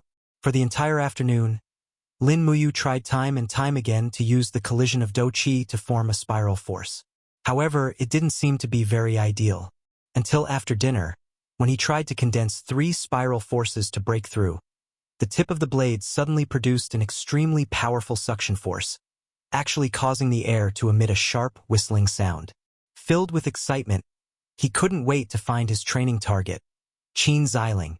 The dumbstruck Qin Xiling held a metal sword and looked at Lin Muyu in astonishment, saying, "Deacon Lin, how can a mere copper star sparring partner like me be your opponent?" Lin Muyu laughed lightly. "No problem, we won't risk our lives. Xiling, just use your longsword to attack." And Qin Xiling shouted in a low voice. The foxtail grass martial spirit came out of his body and lingered on the sword's edge. With a xiao sound, the iron sword broke through the wind and came over. After all, his cultivation was at the 3rd layer of the human realm, so it was still remarkable. However, in Lin Muyu's eyes, this sword was way too slow, as if it was moving in slow motion. This was probably because of the disparity between their cultivation realms, right? The dragon spirit sword let out a light cry. Lin Muyu lightly flipped his wrist, and immediately, 3 invisible spiral forces appeared around the dragon spirit sword. The long sword quickly twisted, and like a dragon twisting around Qin Xiling's iron sword, the spiral forces whistled. When Lin Muyu suddenly pulled back his sword, the sword in Qin Xiling's hand instantly flew out of his hand, and with a dang sound, it pierced into the wall behind him. This? Qin Xiling was dumbstruck. What kind of sorcery is this?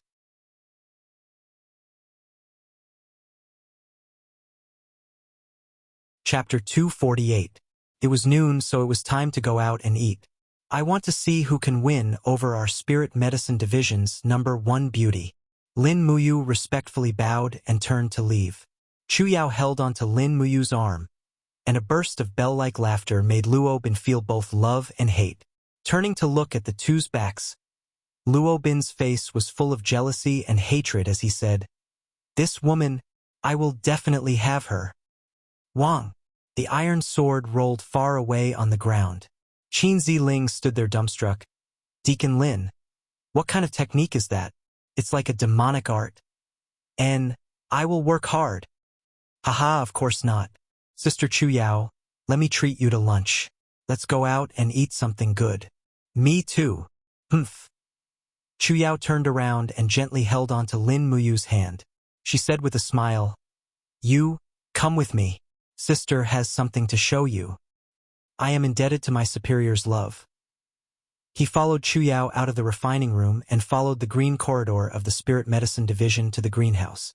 There was no one around, so Chu Yao smiled and said, "All right, watch carefully." Lin Muyu's left arm suddenly emitted a golden light, and a golden true dragon circled around her arm.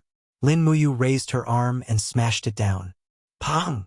The pear blossom sword was forcefully pierced into the ground, and the sword didn't even reach the hilt. The energy from Hao Ran's spiral break also dissipated. Lin Muyu was completely dumbfounded. He knew better than anyone how difficult it was to practice the spiraling break that used the Imperial Fire Sword as the foundation. But in such a short time, Chu Yao had actually managed to practice it. Although its might was far from the dragon flame spiraling break, it was still extremely terrifying.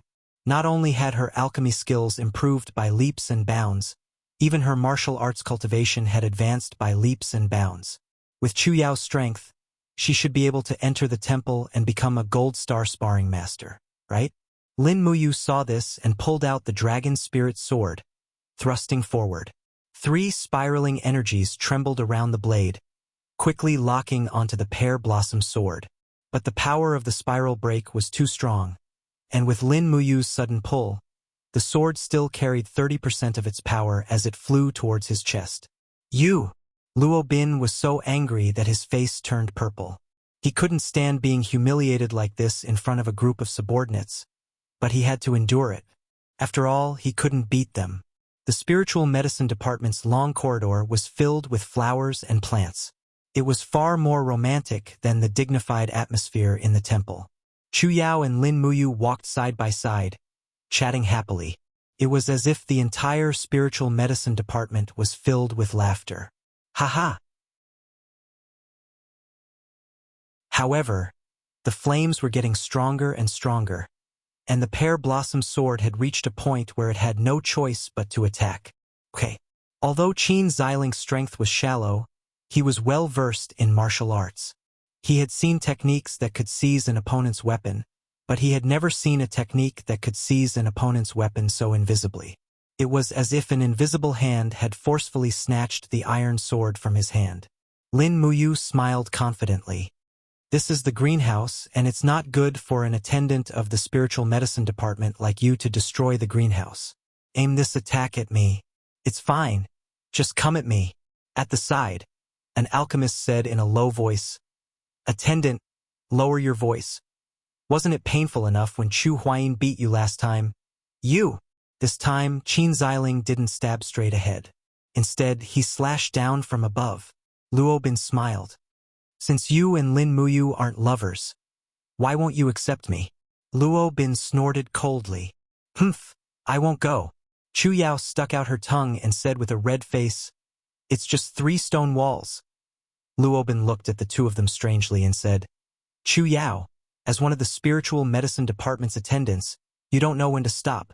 Lin Muyu is regarded as the emperor's godson and has close relations with Her Highness Qin Yin. Furthermore, he has a good relationship with Princess Shi. Everyone in Lanyan City is saying that the person Lin Muyu will marry in the future will definitely be Princess Shi, but you are still with him. Are you willing to be the third person? As for the name of this technique, Lin Muyu had already thought of it. She would call it the sword absorption technique. It was very fitting. In the medicine refining room, a group of level 1, 2, and 3 alchemists were refining medicine essence. All of them were sweating profusely. Didn't I come back alive? Lin Muyu smiled brightly. Congratulations, Sister Chu Yao. You've been promoted to an attendant of the spiritual medicine department. Yes. Lin Muyu smiled and said, This is a kind of suction force produced by a spiral of energy. If your cultivation rises to this level in the future, I believe you will be able to comprehend it. All right, Xiling, rest early. It's getting late. Chu Yao pouted and said, Didn't you also become an attendant of the temple? When Lin Muyu came within 3 meters of her, Chu Yao, who was concentrating on refining medicine essence, finally discovered his presence. When she turned around and saw Lin Muyu's handsome figure, Chu Yao couldn't help but be stunned. Her pair of beautiful eyes were covered with a layer of mist. In the blink of an eye, she was about to cry. She opened her arms and rushed forward to hug Lin Muyu. Saying this, Chu Yao raised her hand and pulled out the pear blossom sword from her waist. Her beautiful eyes revealed a serious expression. She suddenly opened her hands and the pear blossom sword floated in the air. True Qi transformed into flames that enshrouded her palms. She guided the long sword and in the blink of an eye, a spiral of energy was produced, causing the pear blossom sword to rapidly spin horizontally. No, how could that be? Lin Muyu patted her back and said with a smile, Sister Chu Yao, you are one of the spiritual medicine division's attendants. You can't do this? They will laugh at us. Of course not. Everyone in the capital knows that you are the champion of the sword dueling conference. Don't be so humble. Oh, did Brother Chu Huayin say that? That's because he is too humble. Chu Yao opened her hands and energy instantly exploded out. The pear blossom sword spun at high speed towards Lin Muyu. Lin Muyu couldn't help but laugh. Actually, although the spiral is very strong, as long as Sister Chu Yao uses your true qi to guide it in the opposite direction, you can still stabilize the pear blossom sword. Then, all right, Qin Xiling muttered to himself and said, I feel that Attendant Lin's blade has an extremely vast and invisible suction force. It makes it impossible for me to hold my own sword. It's really strange. Lin Muyu pulled out the pear blossom sword from the ground and handed it to Chu Yao. She said with a smile, It seems that you must have destroyed a lot of things while practicing the spiral. In the distance, Chu Yao's graceful figure was in a corner of the refinement room. She was opening her hands and her fingers were like butterflies flying as she refined the medicinal essence of a grade 7 medicinal herb. As expected, that God of Medicine canon was indeed a wondrous book. It actually allowed Chu Yao to rapidly grow into a genuine medicine saint in such a short period of time. What Chu Feng's grandfather couldn't do had now been accomplished by Chu Yao.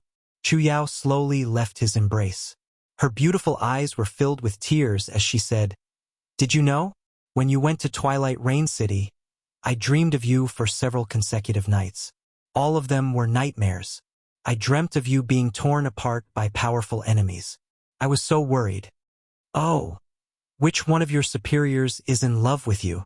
Early in the morning, the sun was shining brightly.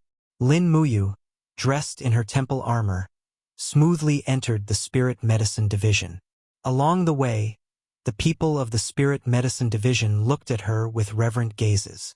The status of a temple attendant was much more honorable than that of a Spirit Medicine Division's attendant.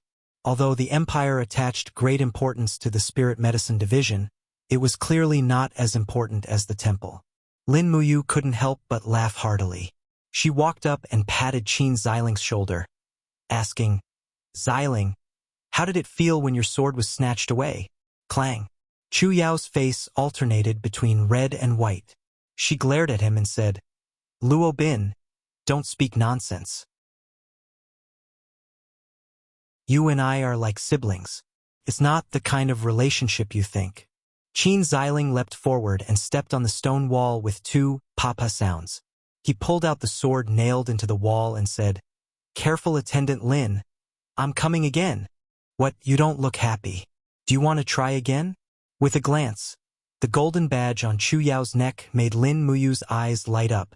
It was also a golden leaf, but it was slightly longer. So the Temple and Spirit Medicine Division's attendant badges had the same effect. Chu Yao laughed. Because I don't like you. I was just saying, why are you so serious? Walking side by side with Qin Ziling along the corridors of the Holy Temple, Lin Muyu was thinking in her heart that her technique of generating the suction force of the 3 spirals of Qijin was still incomparable to the suction force of that mysterious assassin. She still needed to practice it well and upgrade it to be able to achieve an unexpected result when fighting with experts of the same level as her. On the second day, there was no need for lessons. Since the attendant on duty was Guyong, Lin Muyu had some free time. It was time to visit Chu Yao in the Spirit Medicine Division. Oh, around the corner, she saw another group of people. 7 or 8 alchemists were surrounding one person. That person looked very familiar. It was Luo Bin, who had been injured by Lin Muyu. He was one of the attendants in the spirit medicine division and was also the son of Minister Luoxing. He was a popular figure in Lanyan City. Unfortunately, after Lin Muyu became one of the 4 heroes of Lanyan, Luo been paled in comparison. Then let's go. Chu Yao walked forward and held Lin Muyu's arm. She said with a smile, Yu's cultivation is getting more and more profound. No wonder brother said that Yu's cultivation is already above his. Therefore, in the courtyard where Chu Yao lived, Lin Muyu once again gave her some pointers on martial arts cultivation. Chu Yao was talented to begin with. Now, with the guidance of 2 masters, Lin Muyu and Chu Huaying, her cultivation was naturally twice the result with half the effort. Lin Muyu's body spun, her dou qi enshrouding the edge of her sword. 3 invisible spiraling forces once again appeared on the long sword, parrying Qin Ziling's iron sword in the air. Taking advantage of the momentum, she once again forcefully snatched away the iron sword with a mighty suction force. And good. As the general of the south, Lin Muyu had been in the court for a long time. She naturally knew that petty people should not be offended. It was best not to provoke Minister Luoxing. She cupped her hands and smiled. Attendant Luo Bin, I'm going out to eat with my sister. Do you want to go with us? Ha ha ha ha. In addition, Lin Muyu could clearly feel that Chu Yao's cultivation strength had greatly increased. She was at least at the 3rd level of the Earth realm now, and her qi was very pure. Otherwise, she wouldn't have been able to refine level 7 herbs so easily. It was as if she was dancing among the herbs. Even the great medicine masters in the distance kept looking over and secretly watching the beautiful medicine saint concoct medicine. You, I thought you disappeared. Chu Yao raised her head and smiled sweetly. How is it? How's sister's practice of using fire to control the sword? The flame's spiraling force formed a small storm, sweeping up the surrounding flowers and plants. Many flowers were quickly torn to shreds, and the leaves flew around the pear blossom sword. Chu Yao's beautiful face paled. She hurriedly said, You, hurry and dodge. Don't let this attack hurt you. And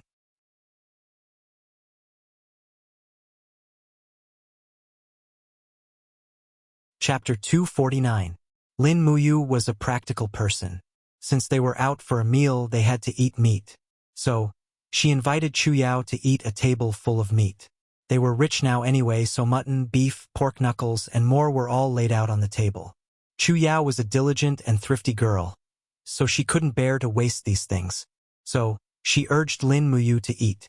The 2 of them forcefully finished the table's worth of meat and barely made it out of the shop with the help of the wall. They looked like they were about to die. When they returned to the spirit medicine division, the 2 of them sat in the hallway outside the greenhouse for a while.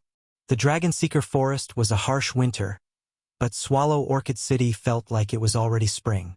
The breeze blew through Chu Yao's hair. She combed her bangs and leaned lightly against a wooden pillar. She looked deeply at Lin Muyu and asked with a smile, You? Did something happen on the way to Twilight Rain City with Her Highness Qin Yin? Lin Muyu was startled. No, nothing happened other than being chased. Chu Yao pursed her red lips and said, Big brother just asked me a few days ago. Asked me if I liked you. Asked me if I never thought of marrying at all. Ah! Lin Muyu's heart was filled with a myriad of emotions, and she was actually at a loss for words. Chu Yao smiled. Grandfather spent his entire life studying alchemy, but in the end, he was only a grandmaster alchemist. I, on the other hand, am already a saint alchemist. And then, Lin Muyu asked. Chu Yao looked deeply at him and said, You and I fled from Kathaya City to Lanyan City. We experienced so much on the way, and I thought that I was deeply in love with you. But after thinking about it for a long time, I realized that perhaps we really are like siblings. Love is too much of a luxury for me, and I should focus on refining pills. But you, if you truly love Her Highness Qin Yin, then you should treat her seriously. Lin Muyu lightly leaned against the railing and dejectedly said, Love is too extravagant for all of us. If elder sister only wants to focus on refining medicine, then I should only want to focus on cultivation. I'll wait until I'm strong enough and have self-respect before talking about love. Chu Yao giggled. Silly boy, you're so easy to fool. Lin Muyu was at a loss. Sister Chu Yao, what are you playing at? I'm not playing. Chu Yao pursed her lips into a smile. It's just that after saying these words, you'll never know whether or not I love you. Lin Muyu looked at her with clear eyes. In any case, I'll always protect Sister Chu Yao and not let you come to harm. I'll do my best to protect the people I care about. This is my principle in this world. Then you have to work hard. After all, there are so many people you care about, Chu Yao said with a sour smile. Lin Muyu stood up and said speechlessly, All right, I should return to the temple. I'll come see you again next time.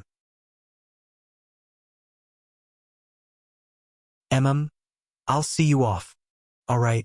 Chu Yao walked him all the way to the entrance of the spirit medicine department before turning around and going back.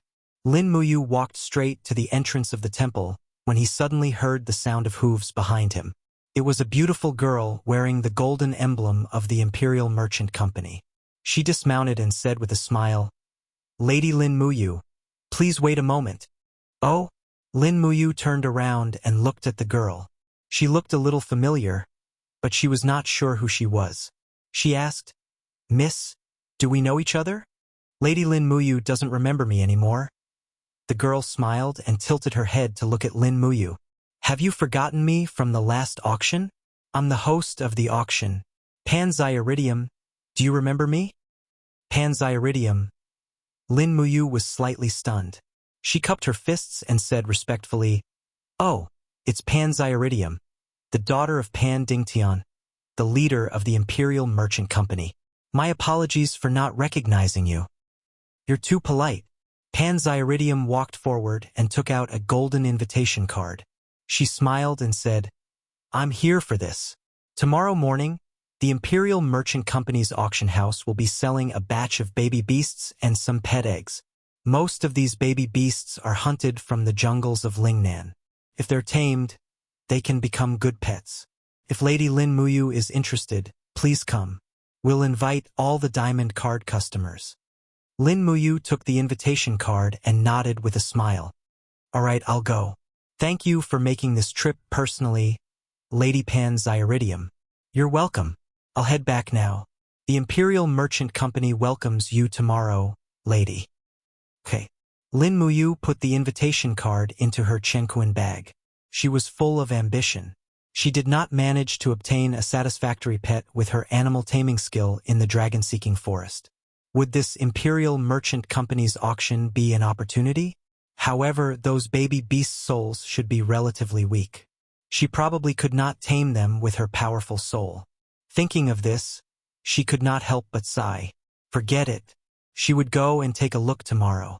Actually, there were quite a number of people in Lanyan City who had pets. But most of them were baby beasts that were only a few decades old. They were not strong in battle and were treated like dogs. People like the pale crane who could tame a 10,000-year-old dragon snake were more ferocious. However, he still died in the hands of Chu Chu in the end. The next day, he woke up early in the morning. Today, he was on duty as a deacon. But after announcing the matches of the trial, he left the temple. Compared to him, the baby beasts were more important. By the time Lin Muyu arrived at the Chamber of Commerce in the Imperial City, there was already a sea of people there. Countless young masters dressed in luxurious clothing had gathered together. To them, the existence of the cubs was like crickets, a form of entertainment. Of course, it was very different for Lin Muyu. The cubs were his companions. They must be able to fight side by side with him. He did not need a pet. Big brother Yu. In the crowd, Jin Xiaotang had already recognized Lin Muyu. She immediately walked over and pulled his hand. She smiled and said, I've already booked a good seat for you. Come with me. Oh. Jin Xiaotang pulled him into the crowd and finally sat down in the first row. It was indeed a VIP seat. They could see everything clearly. Jin Xiaotang did not seem to have anything important to do. She sat beside Lin Muyu and said with a smile, Big brother Yu, do you want a pet? I'll take a look first. Oh, then after the auction. Is it convenient for you to refine another 100 bottles of Dream of the Extreme? I knew it. Lin Muyu said in a bad mood. Let's go with the old rules. You can provide the materials for free and I'll be in charge of refining them. Good, good. It's a deal. Jean Xiaotang smiled happily. Perhaps in her eyes, Lin Muyu was no different from a god of wealth. Soon the auction began. Panzai Iridium, dressed in a purple robe, walked onto the stage and said with a smile, "Welcome to the Imperial Chamber of Commerce's auction. Next up is the auction of the cubs.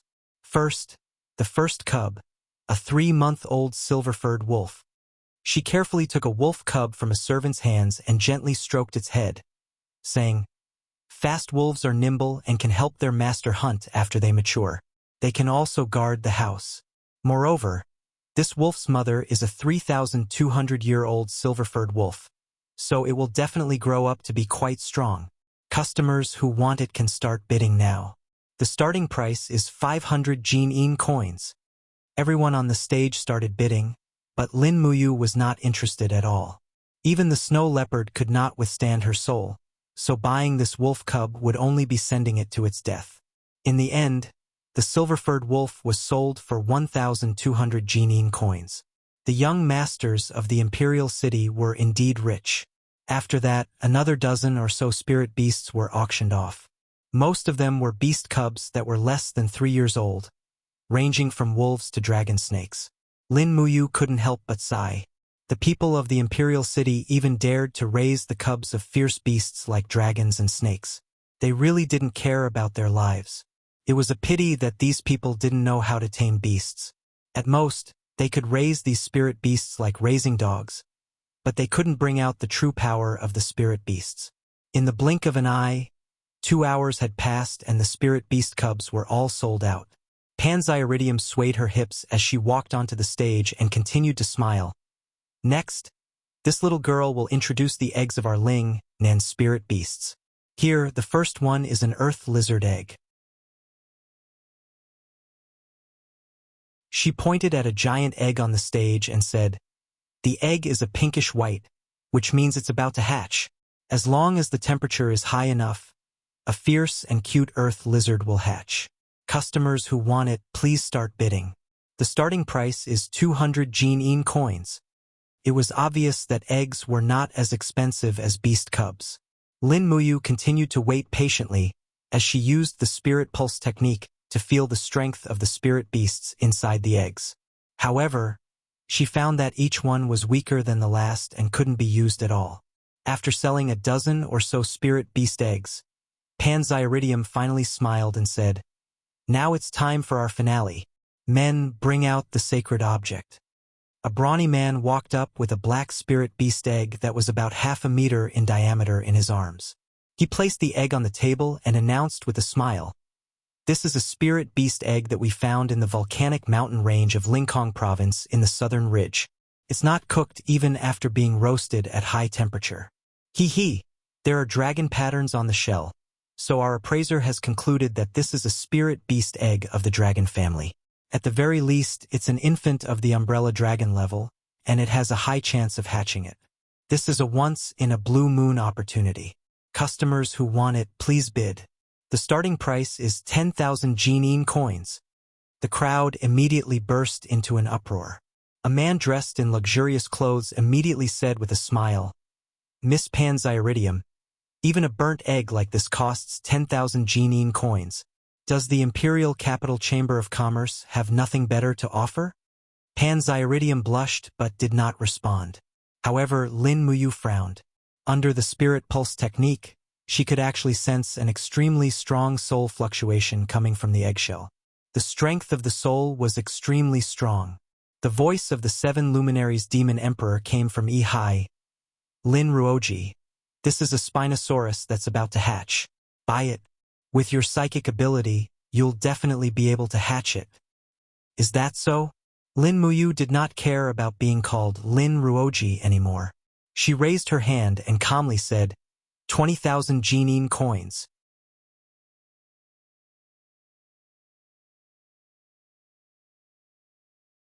Chapter 250. Who's that? Is he stupid because he's too rich?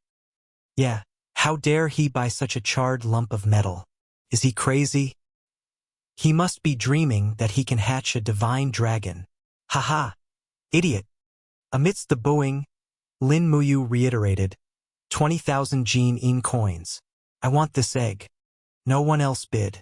Pan Zyridium blinked and said with a smile, Congratulations, Master Lin Muyu.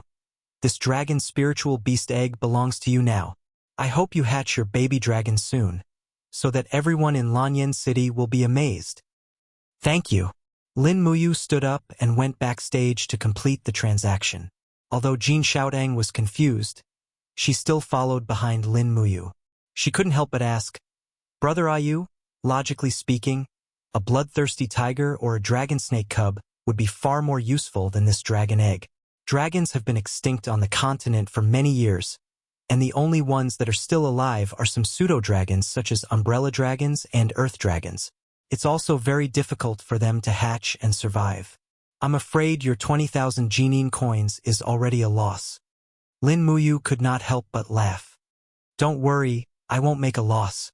The two of them went backstage. Pan Zyridium was already waiting. After handing over 20 diamond coins to Lin Muyu, he handed the heavy dragon egg to Lin Muyu. No one knew how long this black dragon egg had been burned by the volcano. It was completely black. Jin Xiaotang could not help but worry. She smiled and said, This dragon egg, could it be cooked? Lin Muyu also smiled. No, if it's a real dragon, it's not afraid of fire. If it's not a real dragon, I can only treat it as a midnight snack. Jin Xiaotang burst into laughter. 20,000 Jin coins for a midnight snack. Big brother Yu is indeed different. Let's go and get the raw materials for Dream of the Zenith. Yes. Just as the two of them came outside, two people came towards them. One was Yuan Lian, who was carrying a bloodthirsty tiger cub, and the other was Ling Feng, who was carrying an umbrella dragon cub. Both of them looked at the dragon egg in Lin Muyu's arms. Oh, Lin Muyu has a good eye. She actually chose this dragon egg that has been roasted for many years out of so many spiritual beasts. Ha ha ha, how interesting. Don't let a pheasant hatch out. Yuan Lian laughed heartily as he spoke. Lin Muyu raised her eyebrows and said, Even if it hatches a pheasant, it can still kill that bloodthirsty tiger of yours. Bullshit. Yuan Lian sneered. You think you can kill the bloodthirsty tiger with that egg? Lin Muyu, do you have the guts to bet with me? Oh, what bet? 1 month from now, use the thing hatched from your egg to fight my bloodthirsty tiger. The wager is 10,000 Jin coins. What do you think? That's too little. How about 50,000 Jin coins? All right, I'll bet with you. Miss Xiaotang will be the witness. Yuan Lian laughed confidently. Jin Xiaotang nodded. All right, 1 month from now, Xiaotang will wait for the two of you to have a pet fight at this place. All right. Yuan Lian looked at Lin Muyu with a trace of jealousy. He smiled and said, Godson, you're going to lose for sure this time. Prepare 50,000 Jin coins. Hee.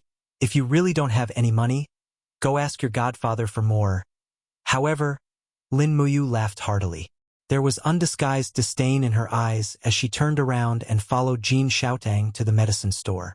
She never looked back at Yuan Lian again. Yuan Lian's face was ashen. He lowered his voice and said, Bullshit godson of the emperor. He's just a dog raised by the emperor. How dare he be so arrogant? Tui. Ling Feng was dumbfounded. Brother Yuan, you've been the one scolding him all this time. Lin Muyu hasn't even replied to you, but you actually said that he's arrogant. I admire you for noticing that. You have good eyes.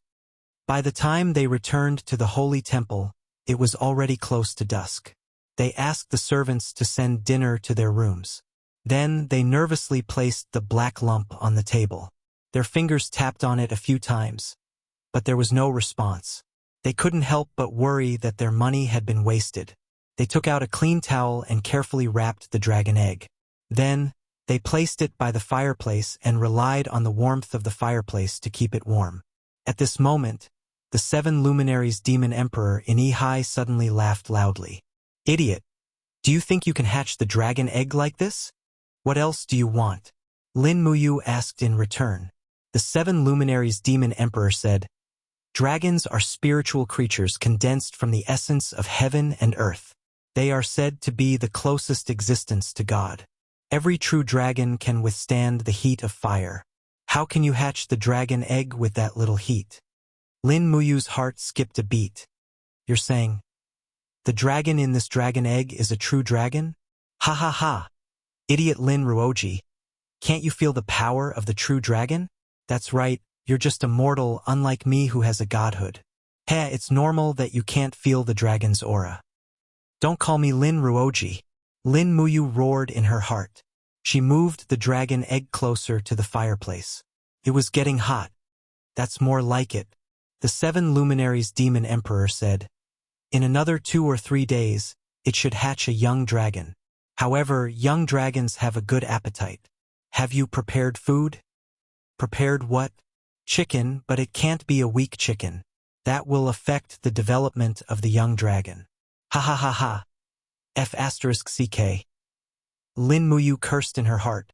She gave the servant some Jin coins and asked him to buy some wild pheasants the next morning. Wild pheasants were birds that lived in the forest, so they couldn't be considered weak, right? In less than an hour, she had refined 124 bottles of Dream of the Extreme Peaks. That was good.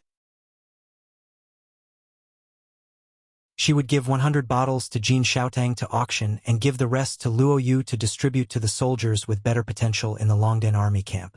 This would greatly increase the combat power of the Longdan army camp.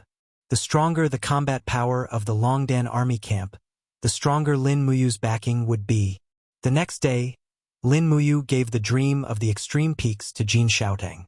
The rest was sent to the contact person of the Longdan army camp in Lanyan City to deliver to Dragon Rocky Mountain. After settling these matters, Lin Muyu began to cultivate the dragon forging bone remnant scroll. While cultivating, she did not forget to communicate with the dragon egg using the spiritual pulse technique.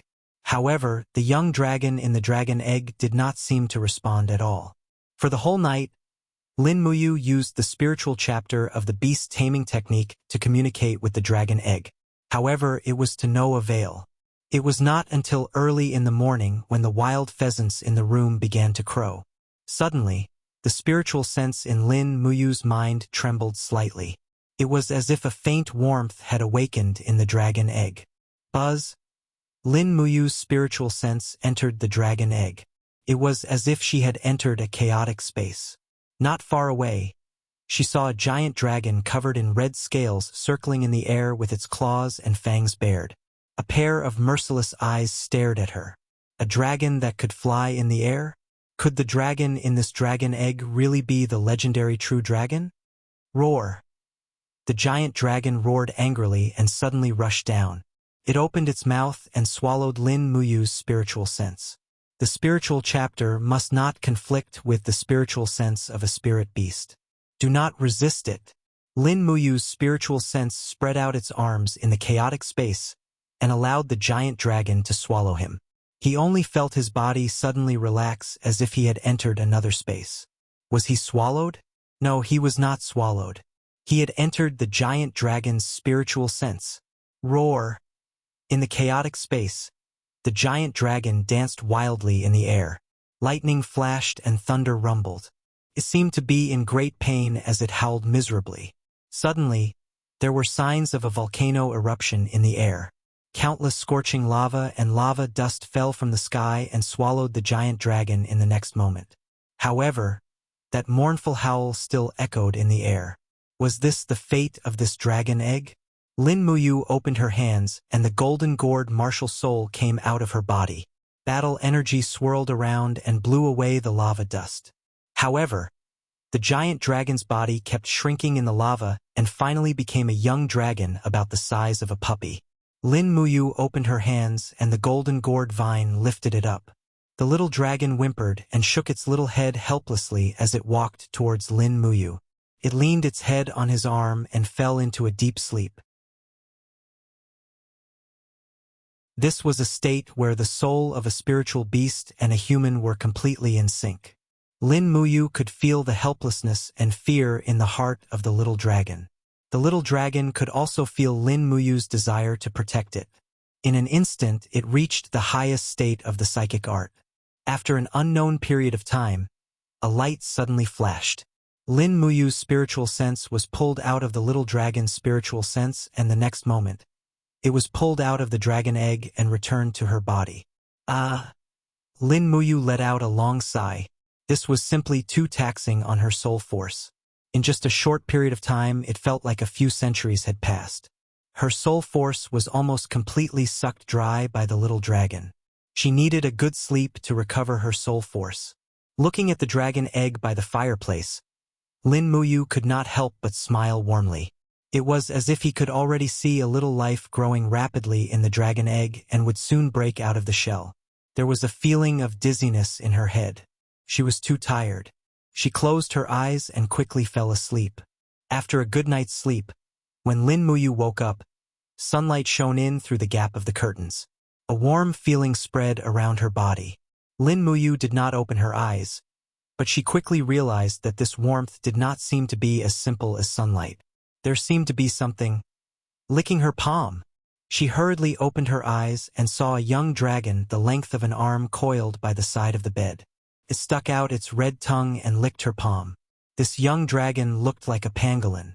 Its whole body was covered with young and tender scales. However, these scales were like crystals. They were in the shape of diamonds and glowed. Behind the young dragon was the eggshell that had been bitten off more than half. In just one day, this young dragon had actually broken out of the shell. Lin Muyu was overjoyed and quickly sat up. When the little dragon saw that its master had woken up, it happily chirped and waved its front claws. It seemed to be extremely happy. It was so cute that it was almost unbearable. Lin Muyu recognized the form of this dragon. It was one of the top mythical beasts in the game Conquer, Acatosaurus. It was a member of the Holy Dragon clan. A level 1 Acatosaurus looked like this.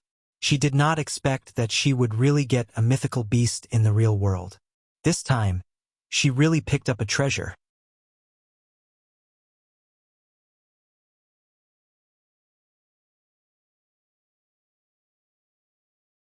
Chapter 251. Woo Woo. Xiaolong curled up in Lin Muyu's arms like a puppy, licking its master's palm with its tender tongue. Even its tail, which was wrapped in red crystal scales, was wagging gently to show its inner joy. Lin Muyu had already established a soul contract with Xiaolong, and the strength of Xiaolong's soul was no less than Lin Muyu's, so they seemed to be very harmonious.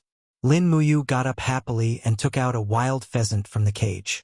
The dragon spirit sword flashed and beheaded the wild pheasant. She plucked its feathers and removed its dirt, preparing to make Xiaolong its first breakfast. Unexpectedly, when she turned around, she saw Xiaolong pouncing on the cage and biting a wild pheasant to death. It had already swallowed the pheasant in big mouthfuls. F***CK. Lin Muyu was a little speechless. Wasn't this way of eating too barbaric? However, after thinking about it carefully, it seemed to be very normal. The dragon clan was originally the king of beasts.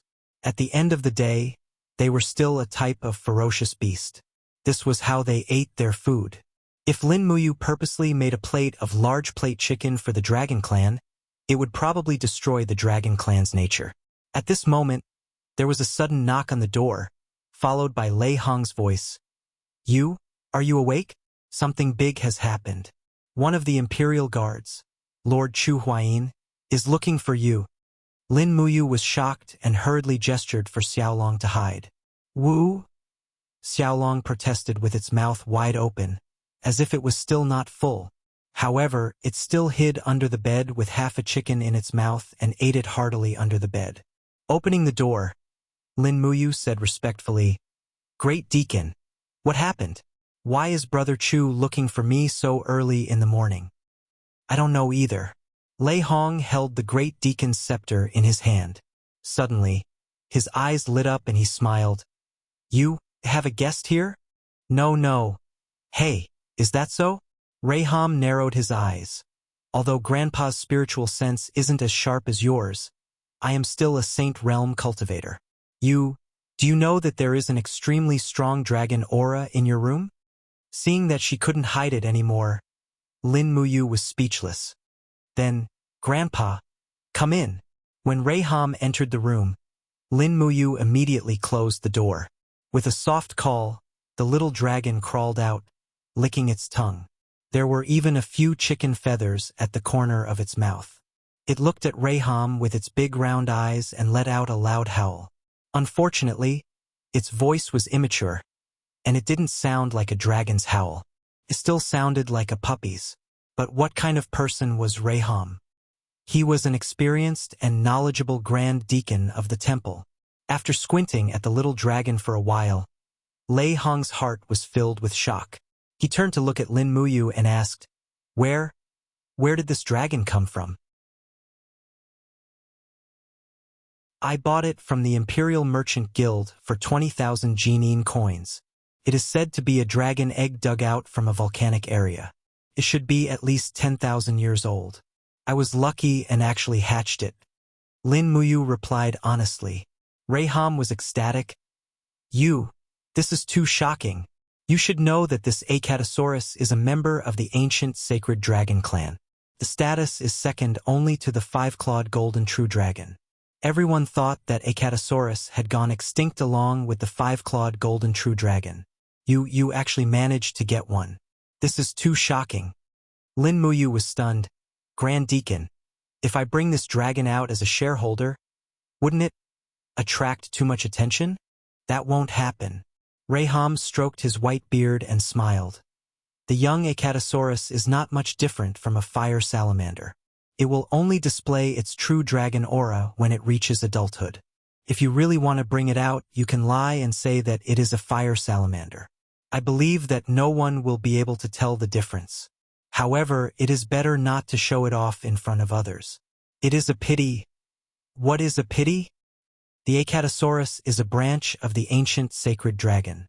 It needs 10,000 years to reach adulthood. It is a pity that you can't wait 10,000 years for it to reach adulthood. I am afraid that by the time your 100 years are over, this Acatosaurus will only be a young dragon." "Damn!" Lin Muyu sighed and said, "Grand Deacon, can I still bring this Acatosaurus out?" "It is best that you do not. I will help you look after it. You should go and see Chu Huayin. He seems to be in a hurry. Something big must have happened." Thank you, Grand Deacon." Lin Muyu's spiritual sense told the little dragon to stay in the room and not go out. It could eat the wild pheasants as it pleased. The little dragon raised its head and roared in response. Lei Hong sat by the bed and caressed the little dragon's head with a smile. He looked like he couldn't bear to part with it. He muttered, "Little guy, if you were born a few thousand years earlier, maybe I could rely on you to revive the holy temple. What a pity, what a pity." In the corridor, Lin Muyu was wearing the holy temple's armor and carrying the dragon spirit's sword on her back. It seemed that Chu Huayin couldn't wait any longer. He also appeared in the corridor and rushed over. His face was full of seriousness as he said, Something big has happened. What's wrong, Brother Chu?" Lin Muyu's heart trembled. She said, "Did something happen to Sister Chu Yao?" "No, Yao is fine. Something happened to Su Qin." "Ah, wasn't General Su Qin escorted back to Muyu City by Brother Feng and the Imperial Guards? How could something happen? What the hell happened?" He was assassinated." Chu Huayin's expression darkened. He said, "It happened late last night. The Empire's great General Su Qin is dead." Lin Muyu was shocked. How is this possible? Who could kill Su Qin in the midst of thousands of soldiers?" Chu Huaimian said, "When Feng Jixing and his 5,000 imperial cavalrymen were halfway to the ancient path in the clouds, the 10,000 Steel Blade army arrived to receive Su Qin. Therefore, Duke Yun ordered Feng Jixing to lead the army back to Lanyan City. However, the next day, when General Su Qin and his 500 imperial cavalrymen entered the dragon-seeking forest to hunt, they were ambushed by a group of people from the House of Chivalry. They sent out more than 2,000 rangers, and among them, there was no lack of outstanding cultivators. When Duke Yun arrived with his troops, General Su Qin and his 500 imperial cavalrymen had already Impossible, impossible. Lin Muyu shook her head and said, I've seen the power of the Steel Blade Army. There's no way that 2,000 rangers could kill 500 cavalry guards. This is absolutely impossible. That's the problem. Chu Huayin lowered his voice and said, His Majesty and Her Highness Qin Yin both suspect that this wasn't done by the chivalrous house. Instead, someone used the chivalrous house's name to kill Su Qin. Xiangyu? Lin Muyu's eyes widened. Chu Huayin didn't reply. He said lightly, Let's go. Follow me to the palace. His Majesty is summoning you. A servant from the temple had already brought Lin Muyu's warhorse over. He said respectfully, Deacon, here's your horse. Lin Muyu nodded and said, Thank you. She leapt onto her horse and charged towards the Zetian Palace with Chu Huayin in tow. Things had really gotten out of hand this time. Lin Muyu had initially thought that she would be able to save Su Qin's life during the battle at the post house. However, she had never expected that she would still be one step behind. Su Qin had actually been killed even under the protection of 500 cavalrymen. The atmosphere in Zetian Palace was cold and quiet. The two of them galloped to the outside of the palace before dismounting. A eunuch announced loudly, General of the South, Lin Muyu, and Deputy General Chu Huayin request an audience. Inside the palace, Qin Jin was sitting on the throne. Qin Yin, who was dressed in a princess cloak, stood beside her father. Chu Chu, Feng Jixing, and Qin Yan were also present. They were basically all Qin Jin's trusted aides in Zetian Palace. Even all the courtiers had been dismissed. This showed how secretive this audience was. Lin Muyu and Chu Huayin walked side by side to the emperor. She cupped her fists and greeted, Father. Qin Jin nodded and asked, You? 3 days ago. A fierce battle took place in the Lanyan city's post house late at night. One person tried to assassinate Su Qin, and the other person saved Su Qin. The one who saved Su Qin was you. Lin Muyu was stunned. Qin Jin said in a low voice, You answer truthfully. Lin Muyu had no choice but to nod. It was me. Qin Jin was stunned. He continued to ask, Then who was the one who assassinated Su Qin? The commander of the military police battalion, Xiangyu. Are you sure? Yes. Lin Muyu said calmly, I've fought Xiangyu before. That night, the assassin's martial soul was the treading fire tiger, and the techniques he used were the fire cloud fist and the chaotic 9 strikes. There's no doubt that it was Xiangyu. Other than Xiangyu, there's probably no one in the younger generation of Lanyan City who can easily defeat me. Since that's the case. Qin Jin's eyes were filled with killing intent. Xiangyu is audacious.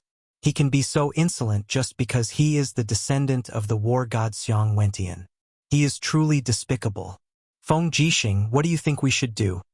Feng Jixing cupped his fists and said, Your Majesty, although you is sure that this person is Xiangyu, there is no other evidence. If Xiangyu refutes this as a one-sided statement from you, what should we do? Moreover, the assassination of General Su Qin in the dragon-seeking forest has yet to be concluded. Those people from the House of Chivalry have already disappeared without a trace in the dragon-seeking forest.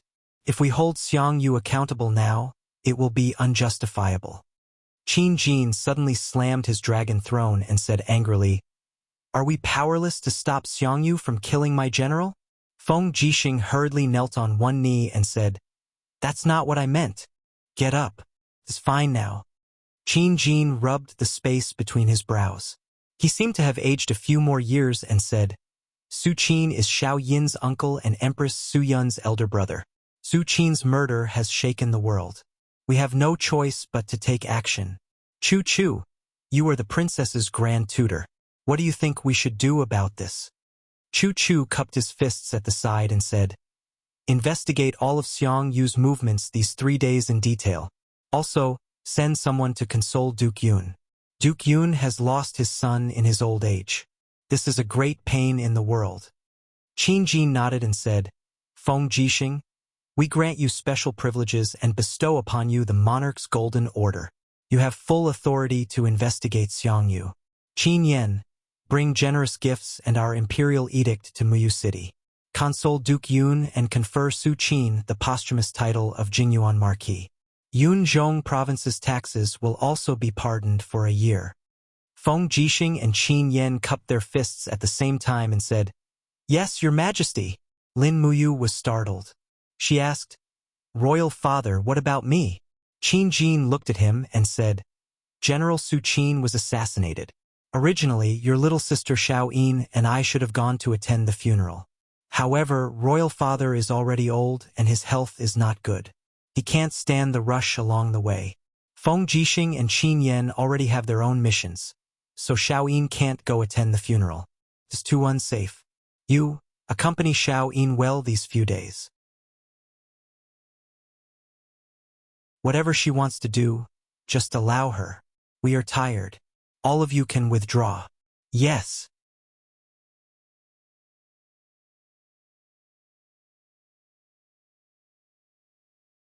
Chapter 252. With the help of 2 palace maids, Qin Jin slowly walked down the steps while coughing violently. No one would associate this old man with the wise and mighty radiant king of the past. Su Qin's death meant that there might be a huge change in Muyu City. Qin Yin might lose one of her supporters in the future. This was probably what Qin Jin was most worried about. "Xiao Yin, are you all right?" Lin Muyu walked up the steps and looked at Qin Yin. Qin Yin's beautiful eyes were slightly red. She bit her red lips and said, "Big brother Yu, how could uncle die? How could uncle die? He was the empire's great general." Lin Muyu was a bit silent and said, "People will die eventually. He just offended someone he shouldn't have." "Xiangyu?" A trace of killing intent flashed in Qin Yin's eyes. "If uncle was really killed by Xiangyu, I want him to die a horrible death." Lin Muyu nodded, her gaze firm. "I will." On the side, Chu Chu said, Her Highness is in a bad mood. Keep her company for the next 2 days. This old man will stay in Zetian Palace to protect his majesty. You can go out with Xiao Yin and relax."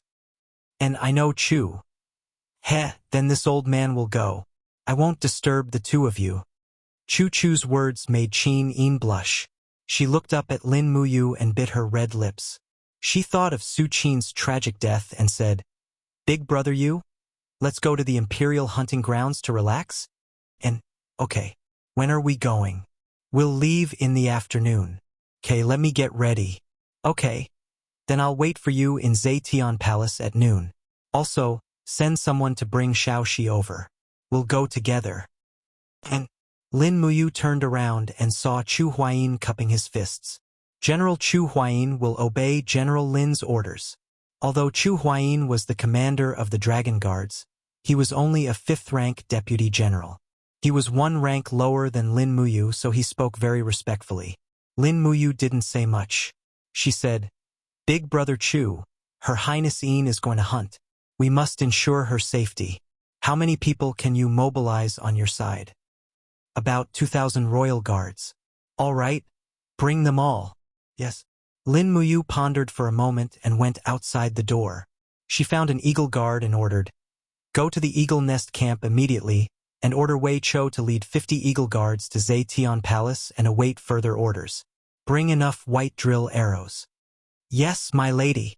After everything was settled, Lin Muyu thought for a moment and turned around to return to the Holy Palace. Since she was going to hunt, she would bring Acatosaurus along. The cuteness of the little dragon might make Qin Yin feel better. More importantly, Acatosaurus needed to grow. According to the 4th chapter of the Psychic 8 volumes, breeding, as long as the pet was strong enough, it should be able to speed up its growth by devouring other spiritual beasts. This was a good opportunity. He didn't want to wait until he was old and Acatosaurus was still a young dragon, useless except for acting cute. After returning to the Holy Palace, he reported the situation to Reihong. Then, he wrapped the little dragon's body in a black cloth and tied it to the horse's back. He ordered it not to move. Fortunately, although Acatosaurus was mischievous, it was very obedient.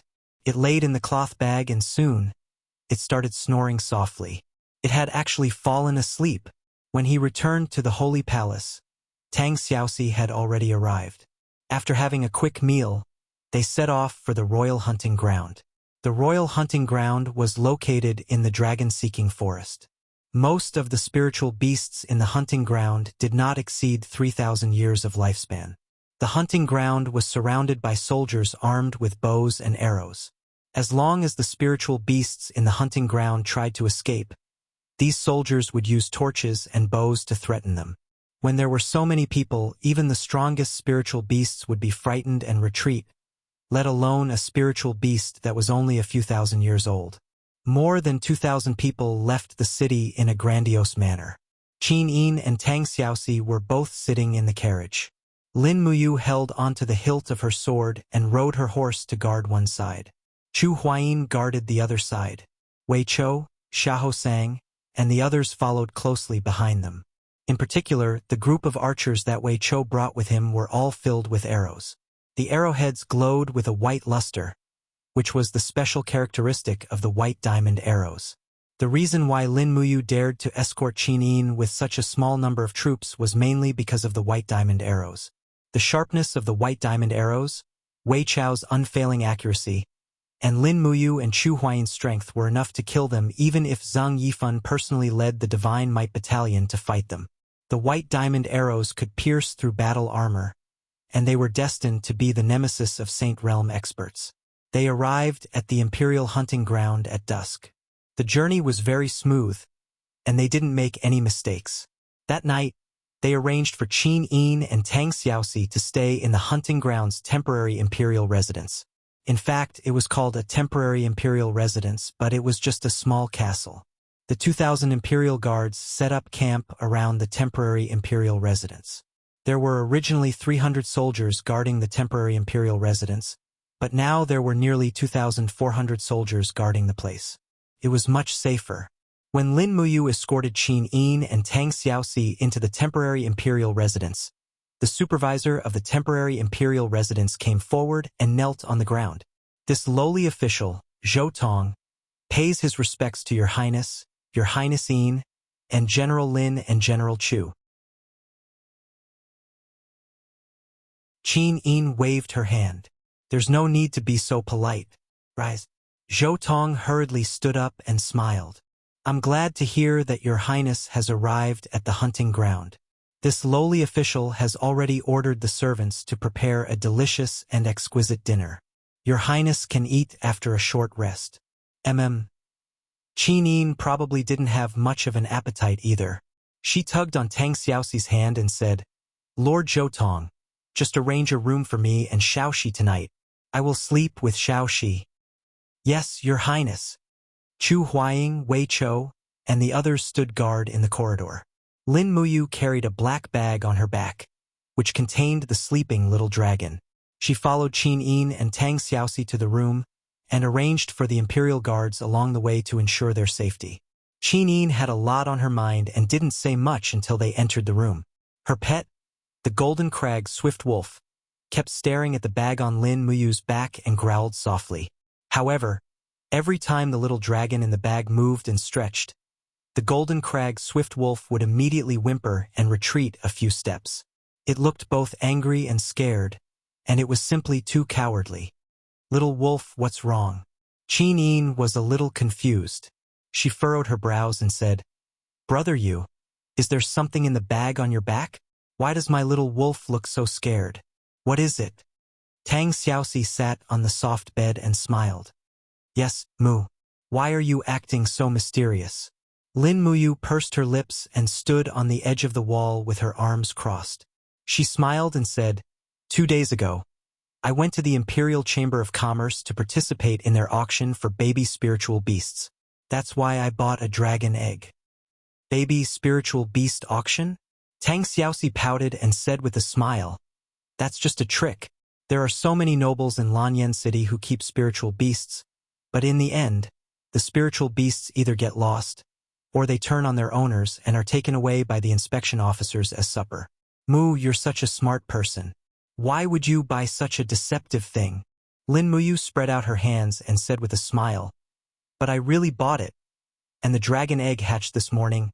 Ah, Really? Tang Xiaoxi was shocked. Qin Yin also opened her small mouth, and a glimmer of light appeared in her pair of beautiful eyes. Brother Yu, you're not lying to me and Xiaoxi, are you? When have I ever lied to you? Lin Muyu smiled and said, Little dragon, come out and meet the two big sisters. Awoo. The Acatosaurus's distinctive cry came from the cloth bag. It struggled hard, but still couldn't find the exit of the bag. All it could do was howl. Tang Xiaoxi chuckled. What on earth is it? Lin Muyu shook the bag, and immediately a pet wrapped in red crystals fell on the carpet. The Acatosaurus howled and immediately turned around to hug Lin Muyu's leg with its claws. It seemed to be very scared, and its tail wrapped in red crystal scales was still sweeping on the carpet, looking scared and naughty. Qin Yin couldn't help laughing. Wow, what a cute puppy. It's a holy dragon, not a puppy? Lin Muyu reached out to grab the Acatosaurus's tail, lifted it up, and came to Qin Yin and Tang Xiaoxi. She said with a smile, Here, meet the two beauties of our Lanyan city. Don't be so shy. Who would have thought that the little dragon would suddenly burp and let out a satisfied sound? At the same time, it opened its mouth and spat out a small ball of flame with a hua sound. Its big eyes blinked as it looked at Qin Yin and Tang Xiaoxi. Its little claws were waving wildly as if it wanted a hug. It was in girls' nature to like cute things. In an instant, Qin Yin and Tang Xiaoxi's hearts seemed to melt. They took the Acatosaurus from Lin Muyu's hands and put it on Qin Yin's lap. Qin Yin also looked up and said reproachfully, Brother Yu, if this is really the legendary holy dragon Acatosaurus, how can you raise it like a dog? Lin Muyu laughed. It's almost like a puppy. At this time, the Acatosaurus had already opened its front claws and hugged Qin Yin's wrist. At the same time, it stuck out its tender tongue and licked Tang Xiaoxi's index finger. Its big eyes were wide open, looking at one beauty and then the other beauty, as if it was bursting with joy. So cute, Qin Yin said with a smile. Brother Yu, let me play with it for a few days. Okay? Sure. Lin Muyu crossed her arms in front of her chest and said with a smile, I will accompany you and Xiaoxi for the next few days. You can play with it however you want, just don't break it. All right, Xiao Yin. Let Xiaoxi learn the art of psychic communication. In the future, when the opportunity arises, Xiaoxi will also be able to obtain a powerful spirit beast. Yes, I've already taught her. That's good. Regarding this Acatosaurus, you must keep it a secret. If others find out, it might bring about a lot of trouble. Got it. All right. Let's rest for a while and then we'll go eat. Okay. Tang Xiaoxi said with a smile, Have a good rest tonight. Tomorrow morning, we'll bring this little dragon to go hunting. Oh right, it hasn't given it a name yet, right? Do you want me and Xiao Yin to give it a nice name? Okay, as long as you guys are happy. Lin Muyu didn't mind. Anyway, the main task this time was to accompany Qin Yin out to relax. If the little dragon could make Qin Yin happy, it didn't matter if it was named Wu Mengda. You're tuning in to the Journey of the Soul YouTube channel. Don't forget to subscribe and join us on this journey to catch the most captivating stories.